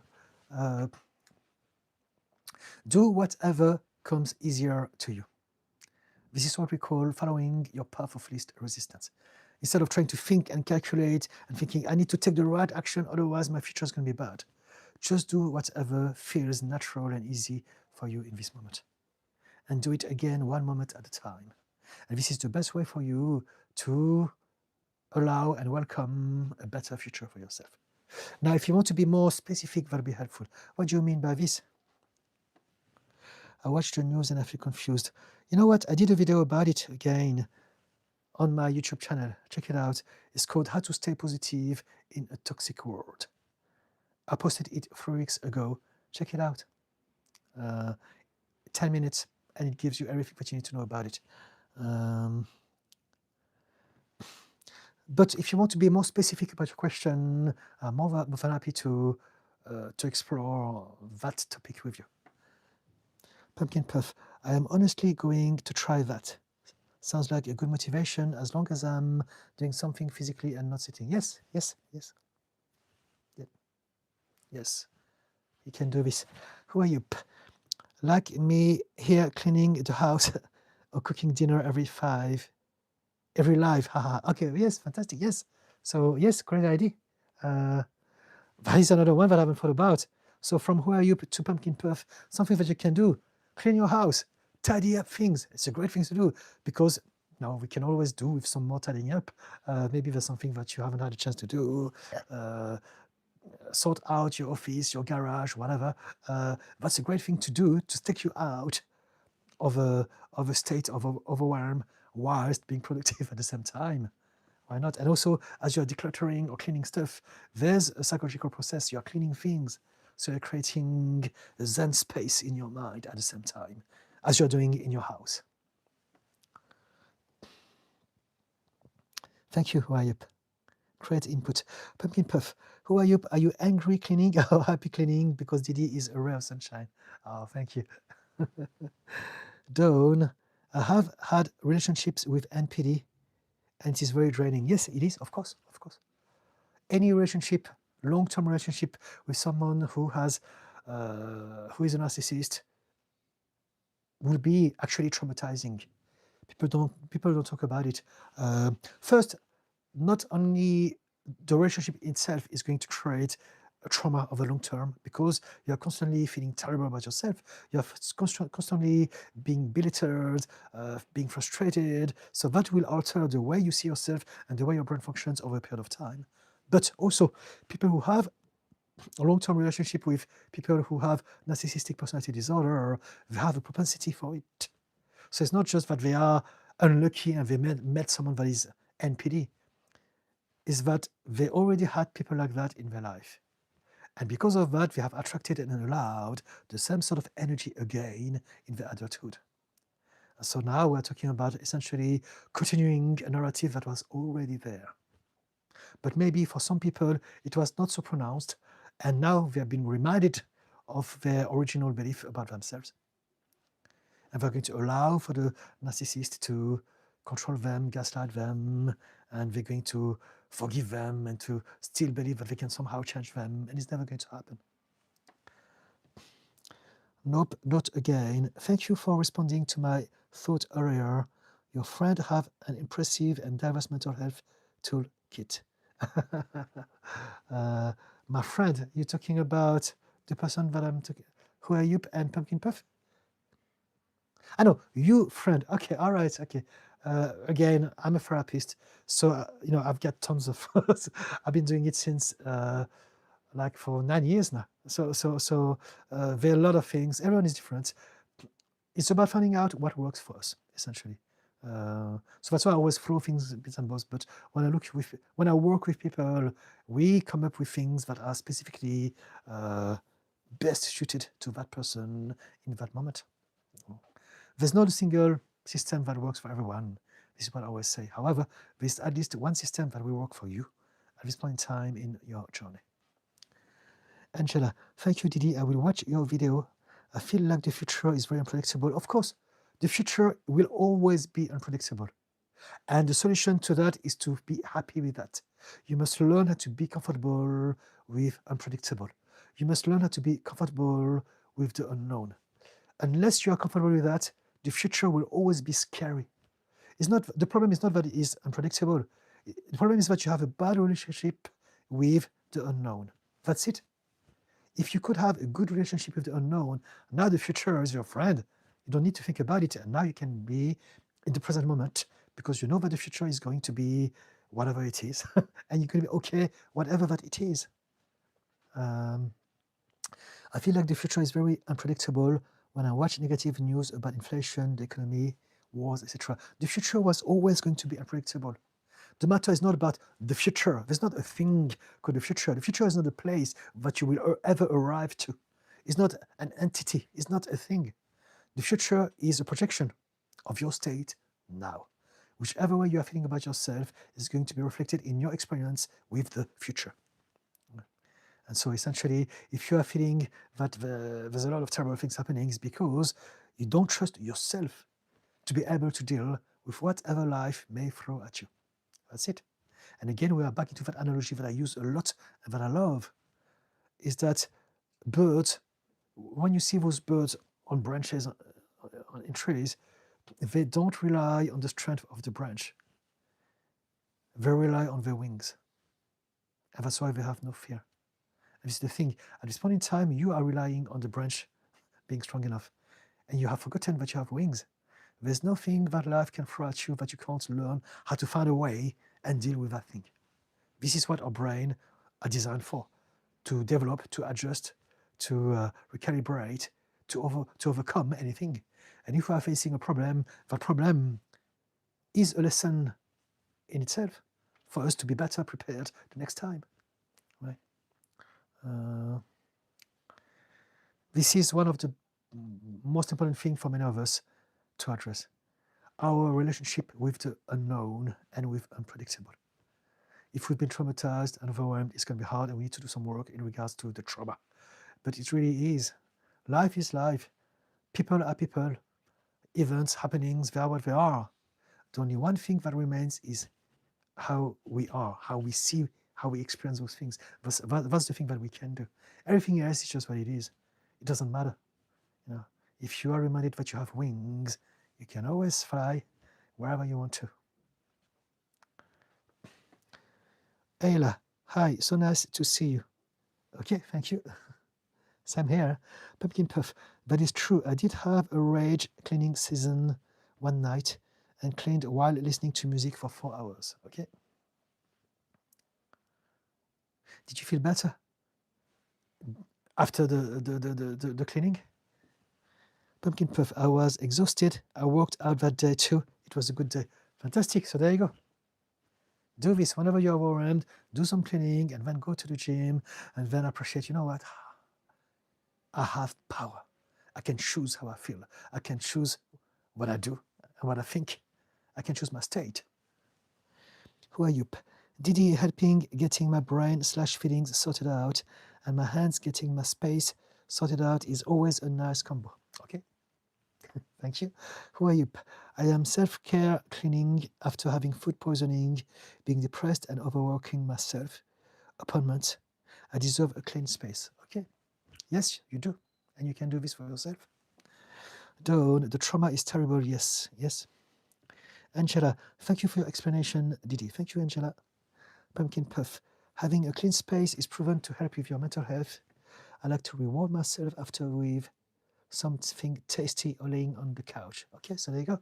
So you have a lot of systems, right? Fantastic. Remind yourself of all those things that you can do to feel better about yourself. Those are your tools, right? And thanks to that conversation with both of you, Who Are You and Pumpkin Puff today, I will be reminded to also suggest to people when they're overwhelmed to clean the house. I think it's a great thing to do. Midwest, good seeing you. Your information has helped me numerous times. Thank you. Thank you, Midwest. Thank you. Who are you? When Didi is on, it's always happy cleaning. That's true. Even in bad mood, I need to calm, clean, so I can hear what he's saying, and his positivity turns that around mostly. All right, fantastic. Thank you so much. Who are you? So no more angry cleaning when I'm here, right? Gosh, for you not to be able to hear me when you clean, when you're angry, you must be really really angry. makes me laugh, but I know, I understand that it's a thing. Pumpkin puff. I always forget that I can actually change my mindset. So it's a process. Up to this point, you have not been able to remind yourself, but over time, it will be easier and easier for you to remember that, and then to take an action on it. It feels good to reward myself for doing something that feels good. Yes, reward yourself because you deserve it. You don't need a reason to feel good about yourself. You always deserve to feel better about yourself. We all do.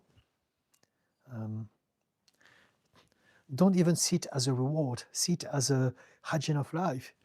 It's like, I don't know, if you walk outside and you walk in a dog's poo and you bring it back home and you have a big stain in your entrance hall, it's not a reward, you just clean it because it's a better thing for you to do. So it's the same thing with your mind, with your emotional state. You do what you should be doing to be at peace. We all deserve peace. We don't need to do anything to be rewarded with peace. Peace should be the base from where we operate on. Pumpkin puff. I listen to metal and rock music, so yes, same music I lift to. All right, okay. I've started to listen to different things now. So normally I do listen to guitar, heavy stuff when I lift heavy, but lately I've been listening to the opposite. Very quiet, very peaceful music, and that creates a different experience. If you can be mindful enough for, let's say, big lift. So today I'm going to squat. I'm going to squat tonight. I'll probably do some 90% rep max, 1 max. And now I'm enjoying doing them without having the I put something very cool, very zen, very chilled, and then I can be more focused on that one explosion of energy. So something different to try, maybe. Who are you? Oh, Didi, I forgot. Last time I was here, you said we should dance CD and tell you about it. All right, Liz, tell me about your new, how do you call it? Choreography. Have you impressed anyone with this? I'm assuming, just because of the same things that you say, I'm assuming that dancing may not necessarily be something that comes naturally to you. I don't know, maybe you are, but I can't dance to save my life. But I don't do this everywhere because people will call the police on me. But when I'm at home, sometimes I do silly things. And my husband is always amused by my way of expressing myself. But this is what we do. I sing, I move, I do some silly faces all the time. Again, ADHD, I can be very expressive when it's just me and my husband. And it's important to be able to do those things at home, at least. To steam, to do whatever, to be ourselves, essentially, to express ourselves naturally.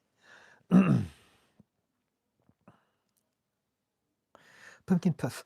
I am very open to music, so if you recommend anything, let me know. I've got tons of music. I really listen to tons of music, and I'm on Apple Music, so I download lots of things, and I've got a lot of things that I want to explore, but I haven't had a chance yet. I don't know. Let me have a look now. I'm on my music bits. What did I recently add? There's some old and new stuff. It's bits and bobs of everything. I don't know if there's anything really majorly. There's one artist that I discovered a few months ago, something that I normally never listen to, and that's Latino music. Is a genre that I could never connect with. I could never find, because for me, the most important thing about music is melodies. And so there are some type of music that I don't understand the melodies. And all my life I tried to understand salsa, all those things, and could never, for me it was always the same. But then I discovered Bad Bunny because of the Super Bowl. And I love his work. I really now understand. Now, thanks to him, I'm discovering other stuff similar to that. So that's something. I've been rediscovering an old artist called Joe Jackson. I don't know if you know him. And he's been doing a lot of stuff always. I didn't know he was still a working musician. There's a guy called Seb Lowe, an indie guy that I just discovered a few days ago. A girl called Ruby Roberts. So those are pop stuff. Let me see if there's anything more. Maybe, I don't know. I listen to stuff like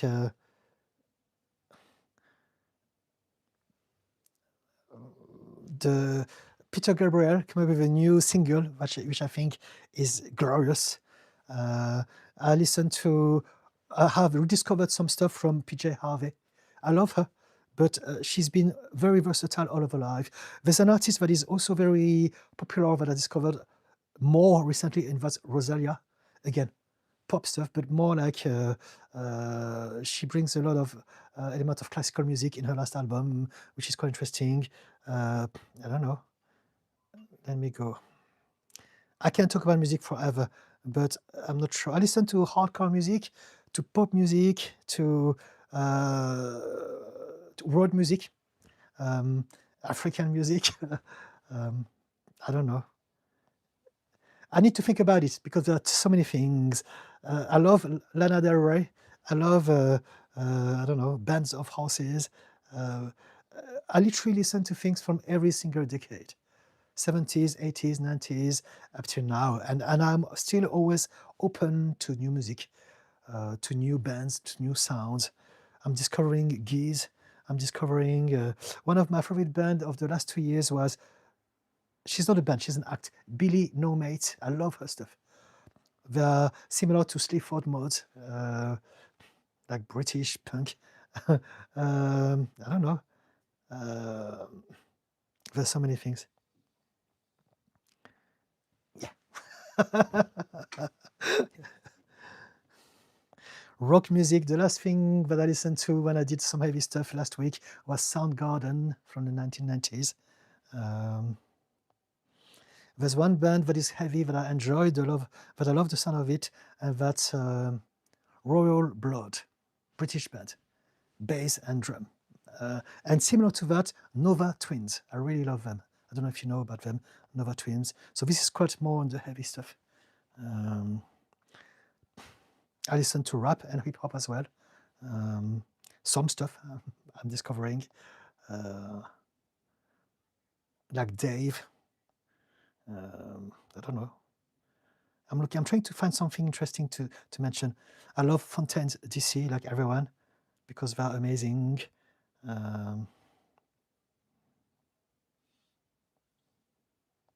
Yes, I don't know, tons of stuff.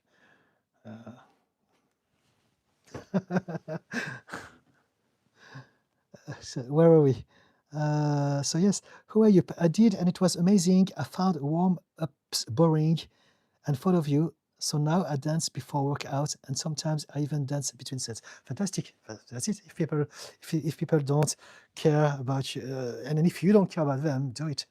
There's another one that I like also that is very popular, and that's Charlie XCX. So just to expand the genres. I can be very, very arty-farty and appreciate stuff that are dissonant and difficult to listen to because it's art, and I can appreciate pop stuff and anything in between, any flavor. That's why I go to music festivals, because my way to do music festivals is to have a sample of different sounds, as many as I can throughout the festivals. So I make sure that whenever I go to Glastonbury, I always watch some serious bands, something that you have to see because you love music and the art of music. But also, I will make sure that I see some poppy stuff, and I will make sure that I see some ethnic bands. So, some, again, African music, Indian music, music from Ukraine, music from Korea, whatever. For me, all of those vibes are very important to explore. So yeah. Pumpkin Puff. I just use it for motivation since it's high energy, but I can see how it could concern some people if they heard what I listen to. Okay, why? Do you think that what you listen to could be a problem for some people? Pumpkin Puff. Oh, the special DD recommendations. It's not a recommendation. I'm just talking about it because I thought that you wanted to have an insight into the sort of things that I listen to. And all I was trying to do is to show you that I listen to a lot of things. And I genuinely enjoy all of those things. I like new sound, but I also often return to old stuff. But yes, The Last Dinner Party, great band. Yeah, I don't know, so many. Who are you? Oh yes, who are you? Check out some of the songs, especially DTMF, Bad Bunny with lyrics. It is interesting. Yes, but that's the last album, but I've downloaded the whole of it. Pumpkin Puff. We need a Didi's angry cleaning playlist. It's not all angry. One artist that is pop that I listened to a lot lately is Marina and the Diamond, or Marina, and I found her work brilliant. Again, a random name just because I'm scrolling through my list here. Yeah, there's so many people. This is the exciting thing about music. There's so much out there, and now because most of us we utilize Spotify or Apple Music or whatever, we have access to more. Back in my days, we had to buy the album, and if we're lucky, they may play it on the radio. But now we have access to everything, and that's brilliant.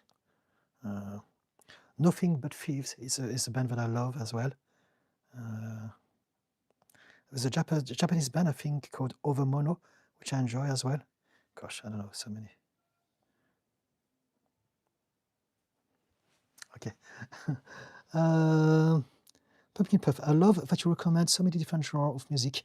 I will try those and give my brain something new.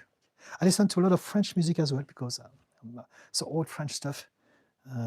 Not modern. Most of the things tend to be very flat and interesting, sadly, as far as Europe is concerned when it comes to music. But old French singers I still listen to. People like Jacques Brel, Serge Gainsbourg. I listen to jazz. Yeah.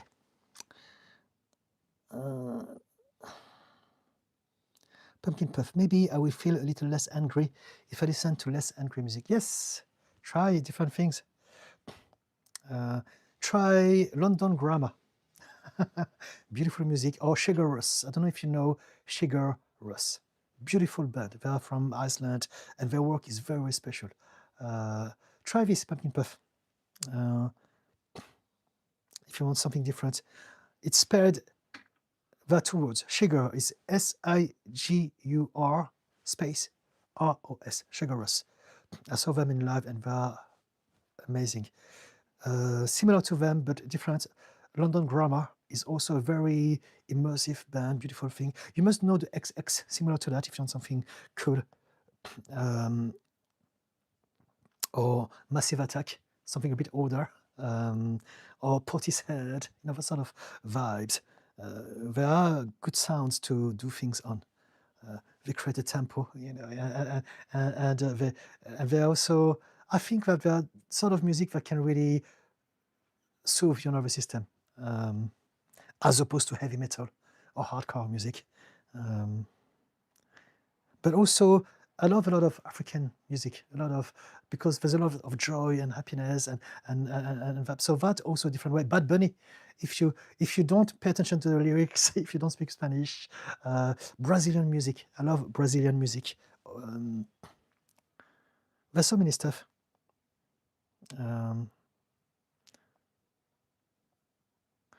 Let me try to think something calm. Yeah, I'll come up with something next time, maybe. Too many stuff, too many bands and acts. Anyway, I generally appreciate hearing all of your recommendations. Thank you, Pumpkin Puff. Pumpkin Puff, oh, I meant my music is angry. Your music seems like a good variety of sounds. I do listen to a lot of angry music. I used to be in a hardcore band myself in the 1990s, and very heavy rock bands as well. So anything with guitar in any shape and form, I spend a lot of time listening to those things, and I still love those music as well. Um, Punk, hardcore, heavy metal in any which way is really a sound that I enjoy because I have a lot of anger in me, like you. So we can relate to that sort of energy musically. Um, but my real background is anything. I think the main thing that I really like is the main thing that I used to identify myself with would be indie pop or indie rock, stuff like the Smiths, for instance, um, or the Pixies in America. Sorgon, heart emoji. Dawn, I have been homeless and sofa surfing. It really does affect your mental health. Okay, I understand. I have experienced myself homeless for a long time when I was younger. Is it now or are you talking about it in the past? Dawn, I like life as a rose. Is it a song or is it a metaphor that you're using? Sorgon, you are a sweet person with a kind heart. I like listening to you. Thank you so much. Give me hope about humanity. Thank you, Sorgon. There are many like me out there. There are plenty of good people. If we can, look in the right place. And also, sometimes we may want to give people a chance and they may reveal that about themselves. I used to be a terrible piece of shit, terrible human being. So we can change as well. We don't want to label people as bad because we had one bad feeling about them. Because if you do that, we're going to really live in a world where everyone is bad. It's very easy to see bad stuff, to recognize bad stuff in this world. But we can also train our mind to look out for the good stuff, for the good people, for hope, for potential. Who are you? In heaven, there's no beer. That's why we drink it here. I'm not sure where that comes from. Who are you? Is it a song? Almanengo, calm, Queensryche, last silent lucidity. I know that Queensryche is, I don't know if it's spelled like that, is a band, is a heavy metal band from the 1990s, isn't it? Sargon, you have anger in you. Of course, of course. We all have. I used to suffer from a lot of things. I have changed a lot. I used to be a very different person up to the age of 38, 39. So I used to be very, very toxic to everyone in my life. Very reactive, very aggressive, very mean, very petty. But I used to suffer a lot. I have my conditions and I have worked on most of my issues. I'm happy and balanced now. I used to be addicted to class A drugs and alcohol and anger up to the age of 38. So I was a very, very different person. And every now and then, I still have some episode of ADHD rage. I get triggered because of whatever. But the difference is that now I can recognize it quickly and I can reset because I have a system. And I have also let go of the main triggers. I used to be terribly insecure. I used to be super reactive to everything, anything. I would make a scene out of nothing all the time.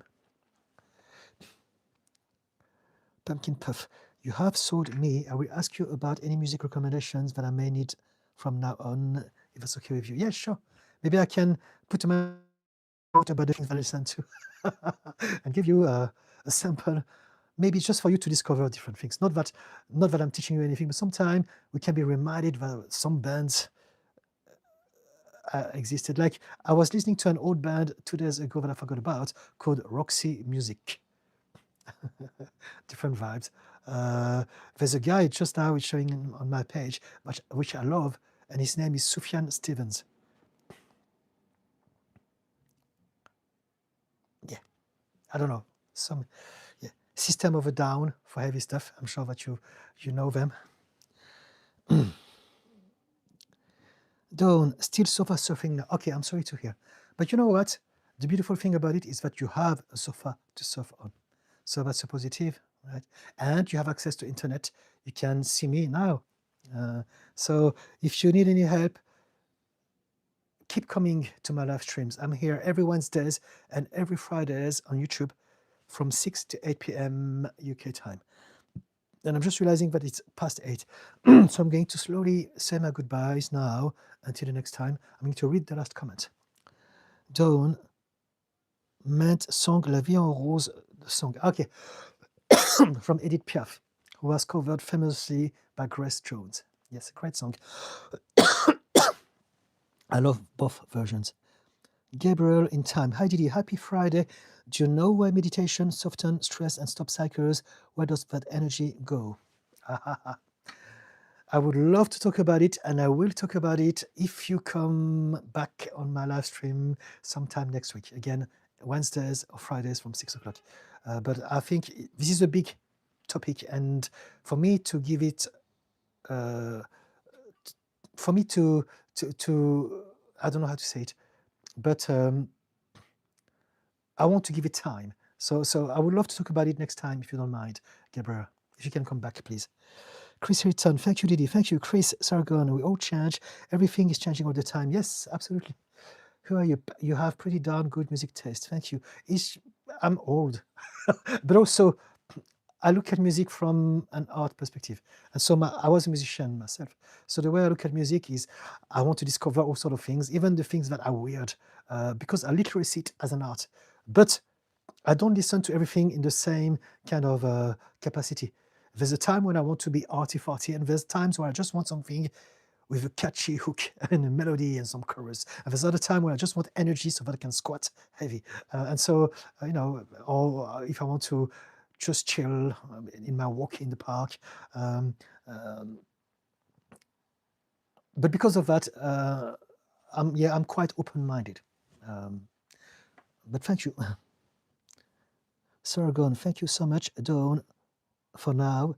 London Miss, I'm 42, had anger issues since early teens, abandoned by parents at 15 and joined a gang. Had a violent past. Now I have 3 children, good wife and life, business, etc. But I still snap fast sometimes. I would love to talk about it next time if you want. Again, I have borderline personality disorder, CPTSD, so I get this very well. I used to be super angry, and I would go from note to there in one split second for nothing all the time. So I get it. We can talk about this next time. If you find this interesting, please subscribe. I appreciate your support. And then, if you have subscribed, you will be reminded of me going live sometime next week, and we can resume that conversation together. Okay, London Muse? Jesse, thank you, Didi. Thank you. Lifestyle Chat. Yes, me too. I prefer to hear other people's music recommendations. Okay, I'll make sure that I give you now in my next live streams my 5 bands or albums of the week, including everything that I listen to in that week. Dawn, thank you. Pumpkin Puff, thank you, Didi. You always help me so much. I will try those and let you know how it goes. I hope you have a great evening and work out tonight. I will, I'm sure. Thank you so much. Lifestyle Chat, you have cool taste in music. Thank you. Who are you? Didi, you made my day, and I'm sure even others on here. Thank you for everything. Thank you. Gabriel, yes, we'll come back. Thank you. Fantastic. Thank you, Gabriel. Sargon, how old are you? I'm 55. I'm 55. So my music started in the 70s, but in the 70s we would also listen to the stuff from the 60s, and then the 80s, 90s, and everything. I've always been avid of new things, so I didn't stop when I was young. A lot of people, they listen to some music when they are teenagers because it's an exciting period of their life, discovering things, society. And so they stop there, and then they become old farts. And to them, the only good music was when I was younger. Whereas me, I've always been avid of new sounds. And so, yes, so that's many decades of music, appreciation of music. London Muse, I will come back. Yes, thank you. Down, George Michael and Wham! I like. Yes, I was listening to George Michael yesterday, I think, and I haven't listened to him forever. Like literally yesterday. So I was thinking about him and Wham! I said, yes, they're great music indeed. London Muse, subscribe. Thank you so much. Kay Stevens, hi Didi, great to see you. Thank you so much, Kay. I'm leaving now. But thank you for saying hello. Guys, I love you all. Thank you for watching up till this point. Again, I'm on TikTok and on YouTube. I haven't been posting long form video for the last 2 weeks because I've been overwhelmed with my life. I didn't want to burn out, but I will do my best to resume hopefully next week, one long form video every week, but at least I put 3 shorts every day, so that's guaranteed. And I come live on YouTube twice a week, every week for sure. So if you enjoy this, make sure to subscribe and follow me. If you know any friends who could benefit from my help, get them involved. And if you need any more details about me as a therapist and coach, there's a link in my bio to my website. So that'll be it for now. Guys, love you all. Take care. Look after yourself. Be kind to yourself. Okay?